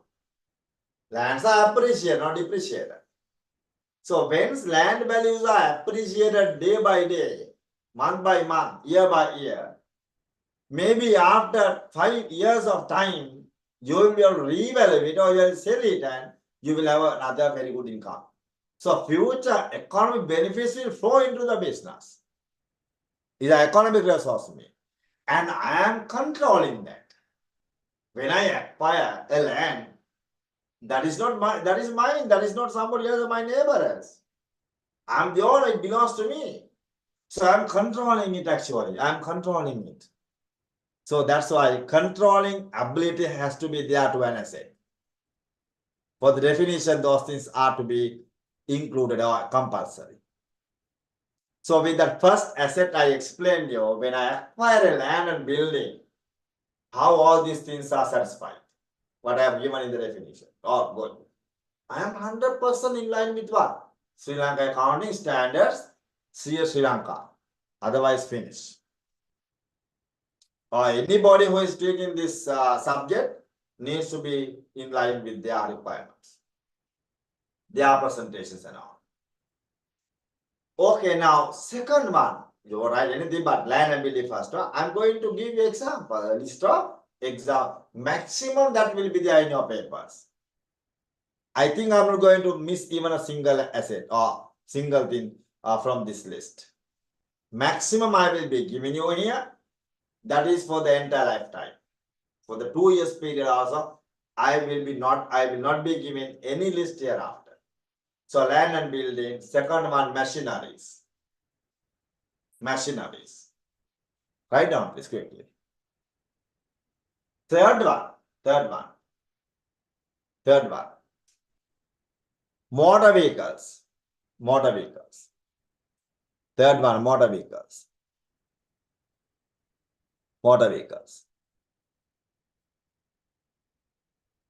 Then furniture and fittings.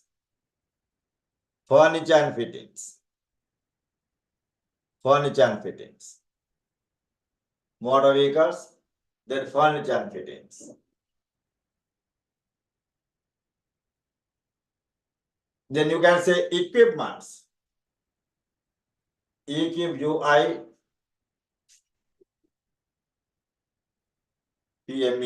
equipments. So fittings, air conditioned plant, ceiling fans, those are taken under the category of fittings. Furniture and fittings, equipments. Then investments, take down quickly, please. Investments. Then you can say goodwill, or can say patent rights, like, when you write a book, you have the patent rights for that. When you invent new thing, then you have patent rights, right? Or patents, you can say. Then trademarks.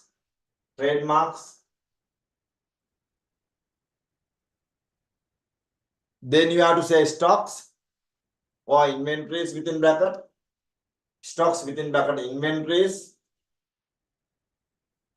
Inventories. Then you can say debtors, debtors, debtors. You would have heard this forever. Debtors. And we have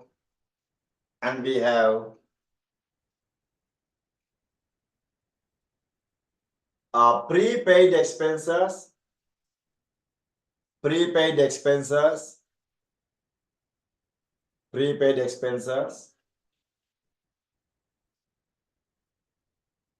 Then advances given.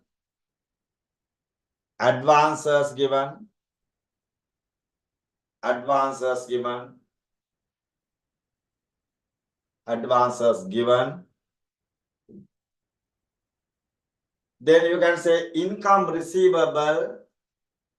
Write down all this, please. Income receivable.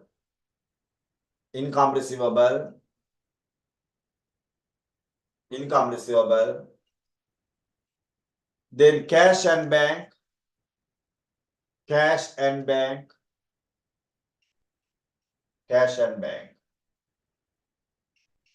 I think I gave you goodwill also, right?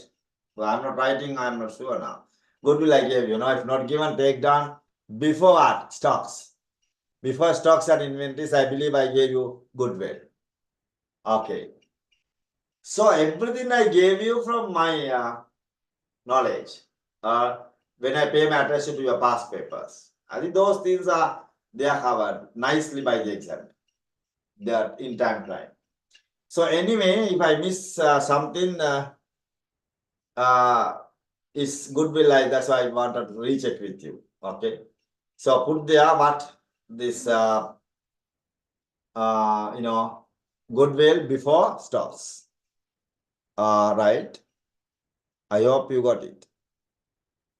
So those are the examples. Right. If I am not given, you can send your messages to chat box, no problem. Right? In chat, when you say, right, you gave, it's really good for me. When I'm asking you, I'm writing on the board now. Okay, so a list of assets I gave you.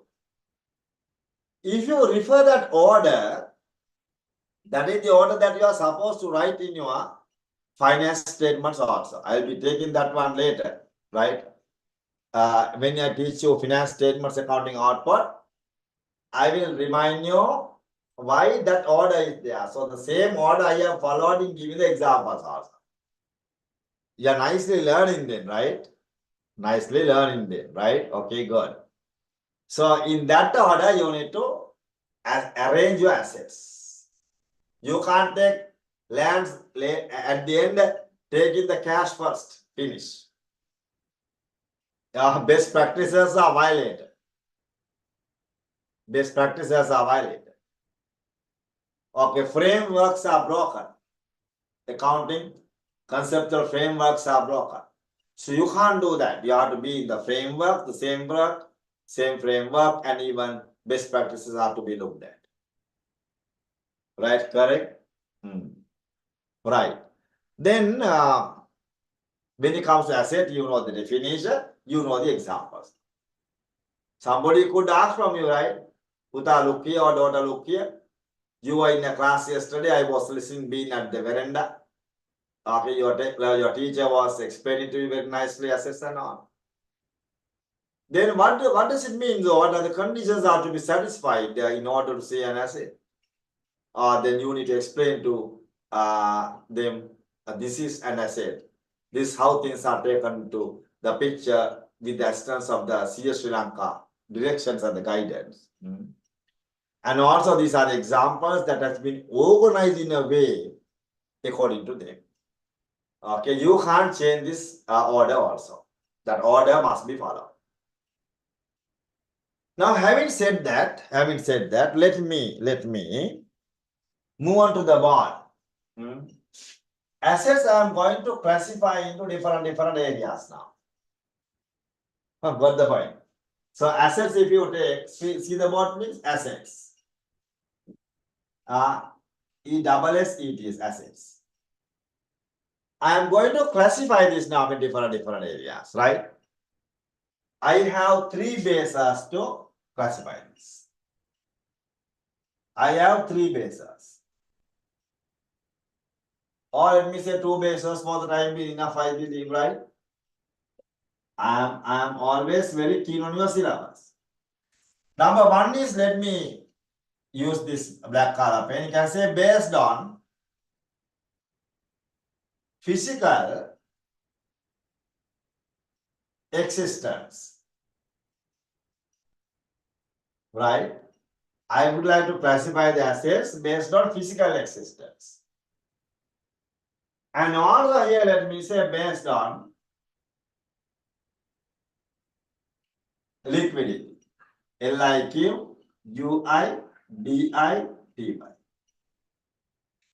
So assets are classified into two areas. Oh, I'm sorry. Assets are classified under two areas, two bases. One is based on physical existence. The other one is what? Based on liquidity. So what do you mean by physical existence? If any asset is physically existent, what are the things that are to be complied or satisfied? You must have an ability of touching it, this whiteboard markers or this whiteboard I am touching. Because physically existent. And I can see the board now very nicely, it's framed and all, I can see. Because there is a physical existence can be there. Even I can touch this, I can see this. That is the nature of what? Physical existence. To have an existence physically, you have to have the ability of touching it, ability of seeing it, and also there should be a material nature. I mean, in the sense now, physical existence must be there, right? So based on that physical existence, don't write anything not necessary. I will give you whenever required the required notes for your exam. Under physical existence, let me divide the assets into two bases, two areas. Number one is going to be tangible assets. Now one is going to be tangible assets. Tangible assets. The other one is going to be intangible assets. Tangible assets and what? Intangible assets. So there are two kinds of assets that you can see based on what physical existence.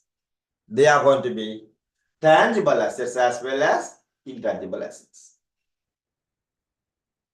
Right. What do you mean by that? I will give you takedown, don't worry. Now explaining. So learning is what?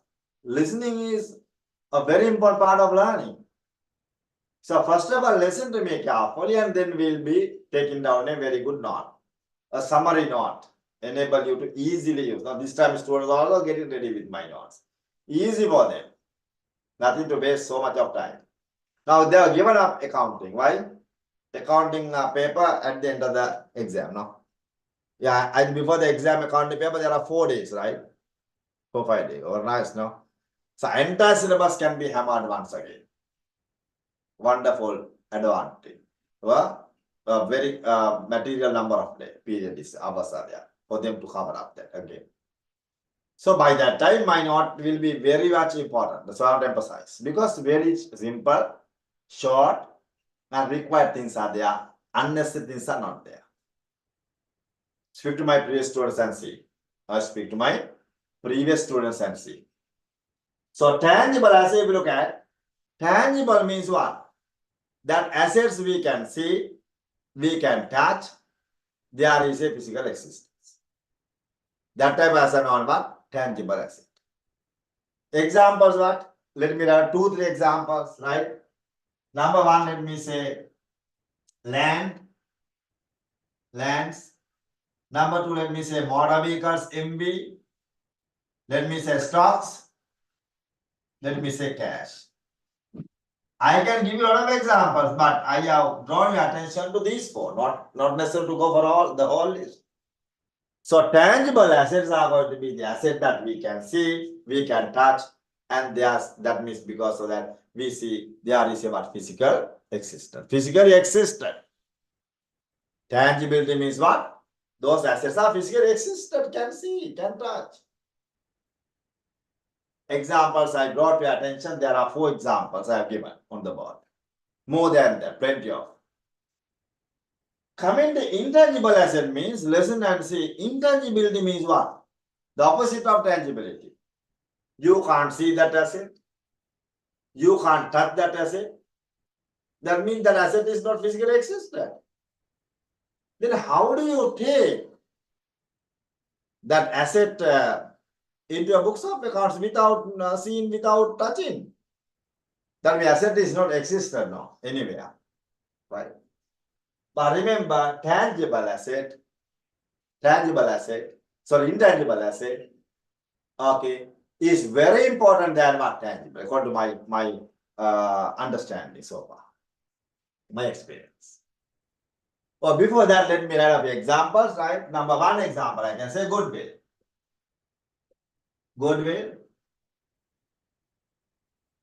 Goodwill. Then another one, patent rights also. Patent rights or patents.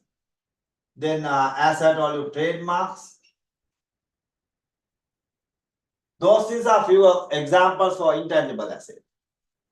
The goodwill is very much important for you, right?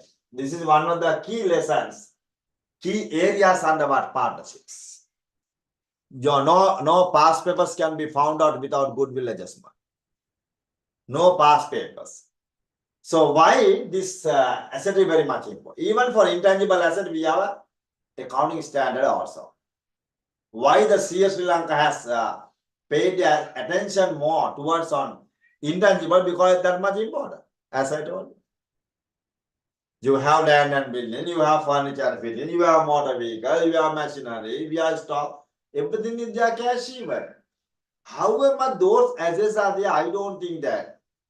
Without intangible assets, we can run the business, we can be in the business market, or we can have a survivor, business survivor without this intangible. For example, goodwill. Now, as I have little bit of goodwill because you all are with me now today in my class. There were students in my previous class and because of there's a goodwill. If there's no goodwill, no customers means no revenue means we have to shut down the business and say goodbye. That's it. You go to market and see, okay, there are boutiques, so many customers. So even difficult to go inside even to get something. No. Queues. You see, you go to some food centers and see, people are in the queue to take lunch packets, that packet, this packet, and all that you can see. You got the point. So because big demand there. Big demand there. You go to some shopping complex and see, even for garments, even lot of fashion shops are there, supermarket. A lot of queues. Why? They have customers. Because of what? Because of goodwill. Goodwill I will take separately as a lesson and I will define the goodwill term, what is meant by goodwill and all that. Maybe you will be thinking now goodwill as a sort of past transaction you told, good an asset to be taken as a anything to be taken as an asset, the conditions given the definition must be satisfied. From the market, can you buy goodwill? Somebody can come and ask from me. Luckily, you are not asking from me. No. Put me in trouble. Now, let's say you have acquired a business. With the business, when you pay more money and you acquire a business, business worth 200, you are paying 250. The excess 250 rupees you are paying to that business to acquire the whole business to my business. The excess that I paid, you are paid for intangibles. That is for goodwill. So we recognize that amount as a goodwill in our books of accounts. So for the time being, you don't get it at once because still you are youngest to this subject. Very youngest to this subject, just started. But believe me, goodwill is the good faith that you have won from your customers. The good faith as you have won from my customers. So if you are a businessman, I don't know. Now, if I have won a certain good faith from my students, they are with me always. They are with me always because of goodwill. I have not given money to them, no. Please come to my class and all that. No, any other influences, nothing. Freely they come because of my goodwill. When I go to buy whiteboard markers, automatically I go and stop my motorbike or my car in the same bookshop. Why? They have an ability of getting me again and again. That is because of goodwill. But can you touch that ability? Can you touch that whatever kindness or whatever that ability of attracting customers? Nobody can touch it. But customers are there because of that ability, which is known as goodwill. That's why I was explaining to you, goodwill, without goodwill, no business survival according to my experience. So we need to, as much as possible, improve the goodwill, increase the goodwill, create the goodwill, establish the goodwill. Then automatically there will be a market. I'm very sure of that. Right? So we are trying for that actually. And intangibles, plenty of intangibles. I have a lot of very good computer, all very good this camera and all whiteboard. No point, no. How can I be in the market without what? Goodwill. So I'm taking too much of time to explain this intangible. You might be thinking that the man is telling wrong things and all. No. Goodwill is one of the areas that I must cover under partnerships. And I will tell you, if you can't buy the goodwill from market, how it could be identified and how it will be accounted. All that will be taught to you very nicely in future, don't worry. So take this example under it, even trademarks. So let's say Sony set up and all, whatever LG reference, L and G you can touch. Touching letters is not, you are touching the goodwill. Goodwill, the trademark. the ability of that trademark has to attract customers to LG refrigerator. You can't touch it. You can't touch it. Can you? Even Apple phone, you see people, APPLE, Apple, that symbol or whatever, you can touch. That doesn't mean that it is a tangible asset. Mobile phone is a tangible. But the trademark, the Apple, has an ability of attracting customer. That ability you can't see and touch. That's why that is taken, trademark is also taken what is intangible. Even coming to pen, you have written a very book, let's say because Samantha has written a very nicely accounting book for students.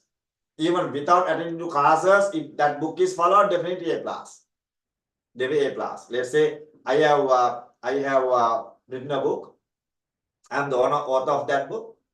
If I read that book, when I release that to the market, to the bookshops, Sarasavi or whatever, it's like Unukam, you have heard that word Unukam Vagi. So I released today, by today evening, I can't find a single book. All the books have been sold by the Sarasavi. Because big demand for that, say, listening that this person has written, that person, okay, very good, even got this island first also in one of the years, good teacher, so maybe a good author, and he has written very nice way, in a proper manner, the whole thing stuff, enable students to self-studies with that book, and then write past paper, more than enough, exam paper will be very easy for it. So if such a thing is created with that book, the author, I have the right of that book, that cannot be touched by anybody. Book can be touched, but the ability of the right that I have, the trust that I have put up, I have capitalized with the minds of parents and the teachers and the student, you will never be able to touch it. So that's the patent right that I have for that new book that I have written, new inventions. So that those things are taken examples of what is intangible assets, please remember. So tangible asset, intangible asset. Oh, very good. Okay, I hope up to certain extent you got the idea. And now having said that, don't worry, I'll be giving you time to take down, and even notes also I will give you, don't worry. I would like to move on to this side. This side is what? Based on liquidity.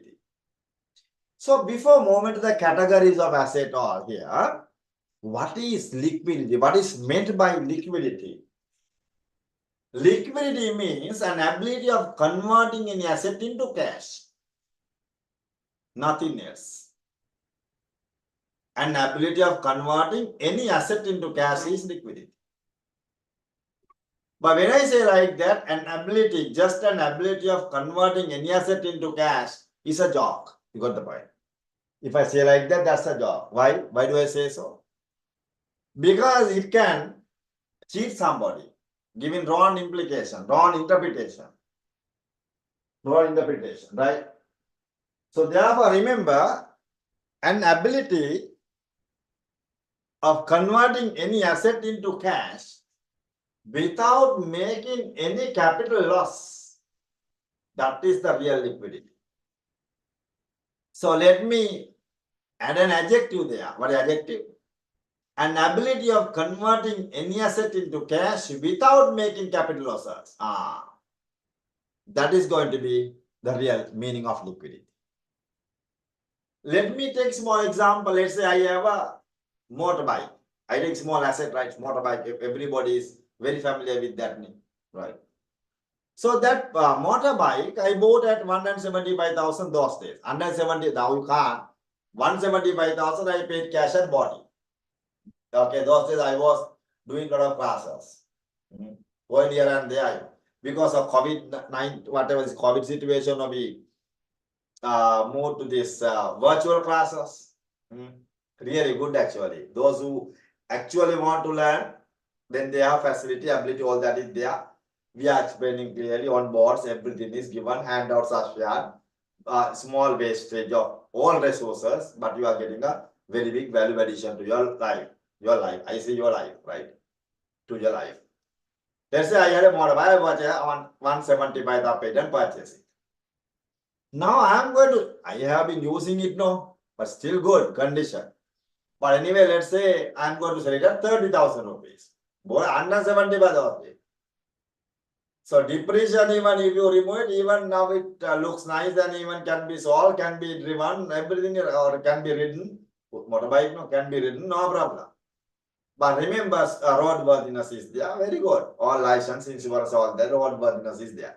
But I'm telling you that if I'm going to say somebody, I'm offering it to somebody at 30,000 when I say, even you don't ask question from me for the subject, English subject.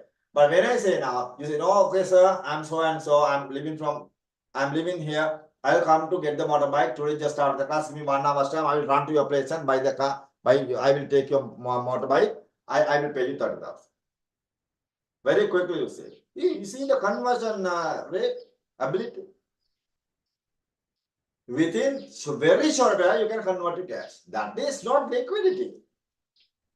When I say I am selling it 100,000 rupees, even you don't speak now. You don't speak a single word now. When I say I am selling at 30,000, because I have a capital loss now there. Because now you value 100,000, I can value it now. Somebody asked from me 100,000. There's a market value. The fair value in the market is 100,000, right? When I say 30,000, I'm making loss of 70,000 loss. So with that capital loss, if I convert, it is not liquidity. So therefore, we have to have what? Fair value. When I say 100,000, I'm going to sell it to you, you don't even come and even look at it. If comes even somebody asking, are you going to be the first owner? Have you been using this motorbike by yourself only? Have you given somebody else to ride and all that? Any boring or something done to engine?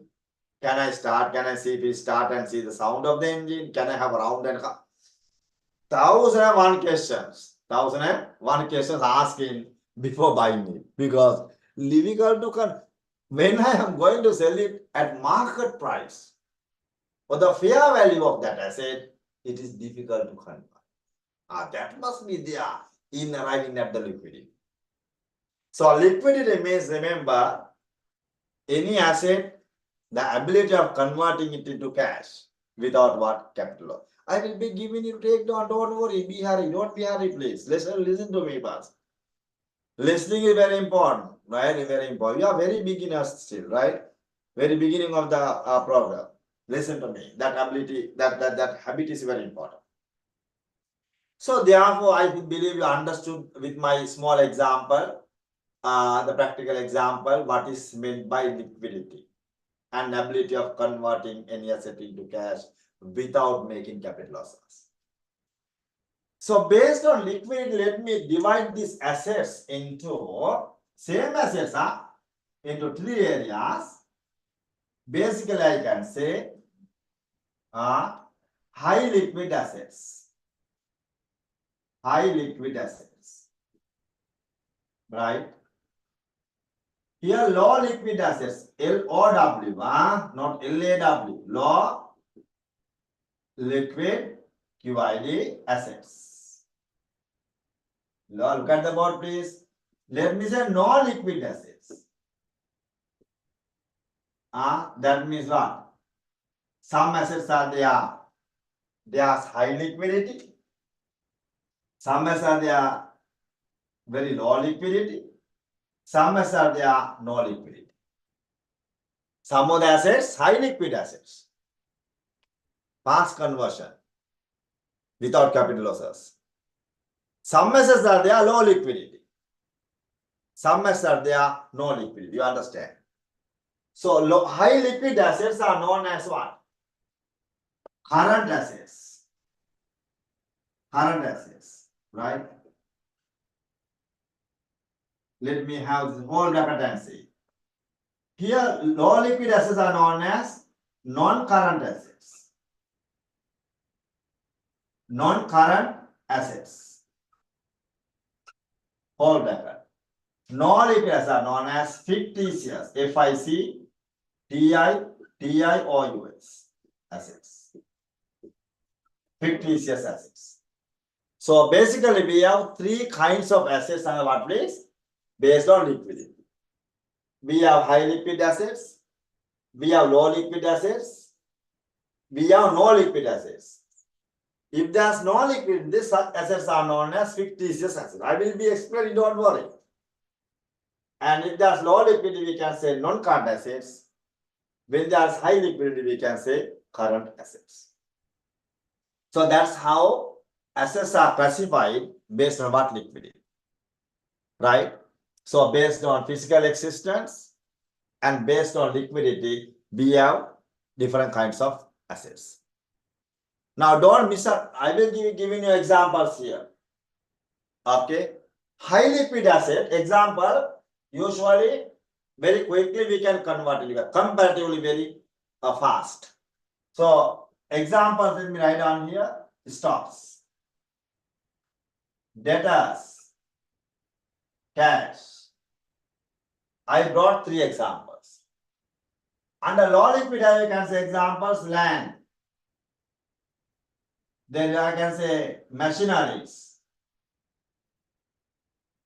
Let me say here also motor vehicles. Low liquidity. It takes usually long period to convert into cash. Non-liquidity or fictitious assets, I can say, I will write here, but will be explained later. I can say preliminary expenses. Preliminary expenses of a limited liability company or of a limited liability company. Preliminary expenses of a limited liability company. I think you are listening to me. You can see my letters. Preliminary expenses of a limited liability company. Or we can say debit balance. Another example, number 1, number 2. Here number 1, 2, 3. Debit balance of the retained earnings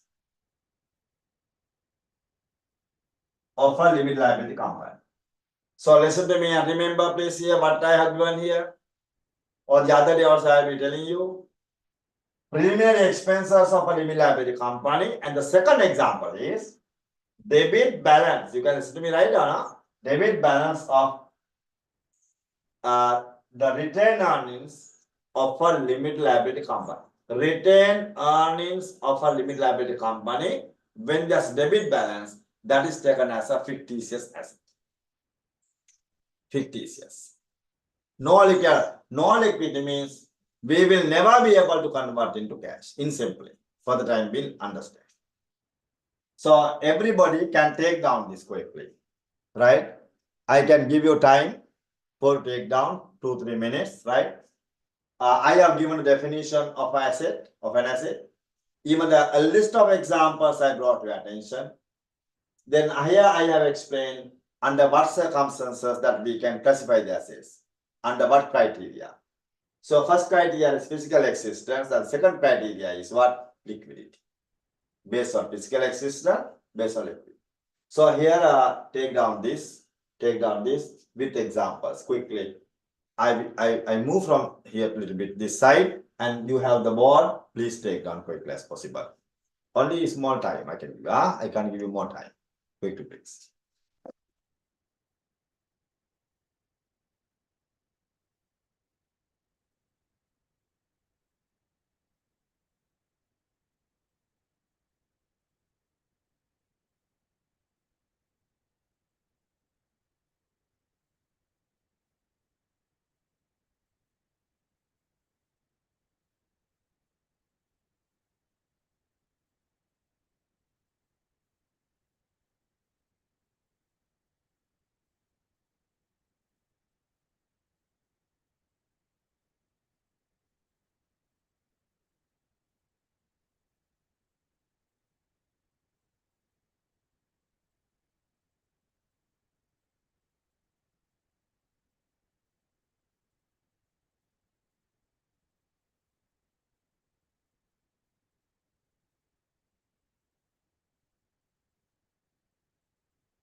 You are muted, sir. You are muted, sir. You are muted.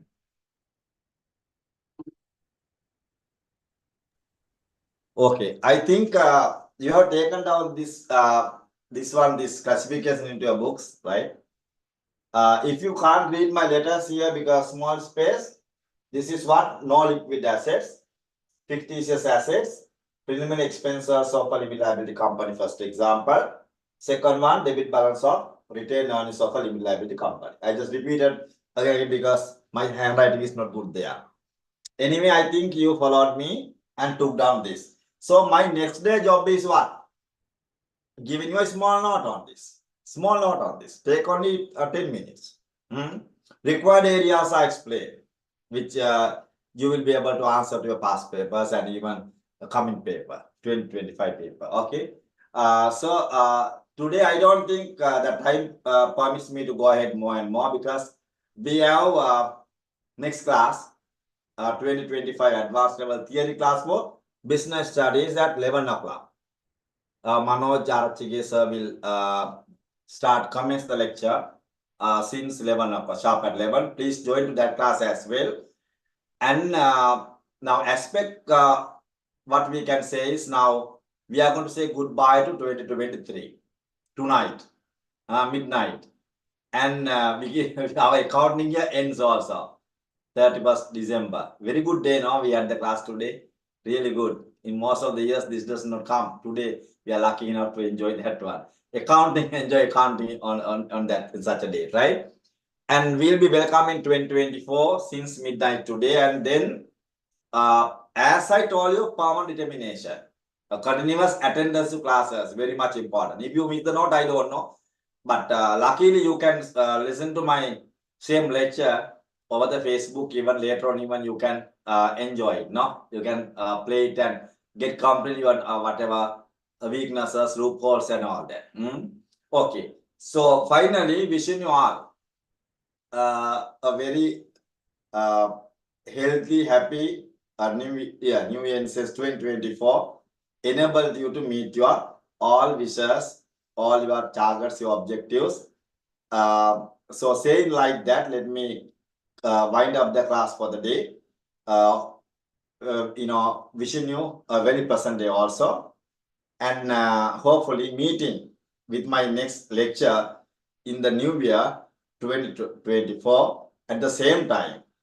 I mean 24, the first Sunday of that year, right?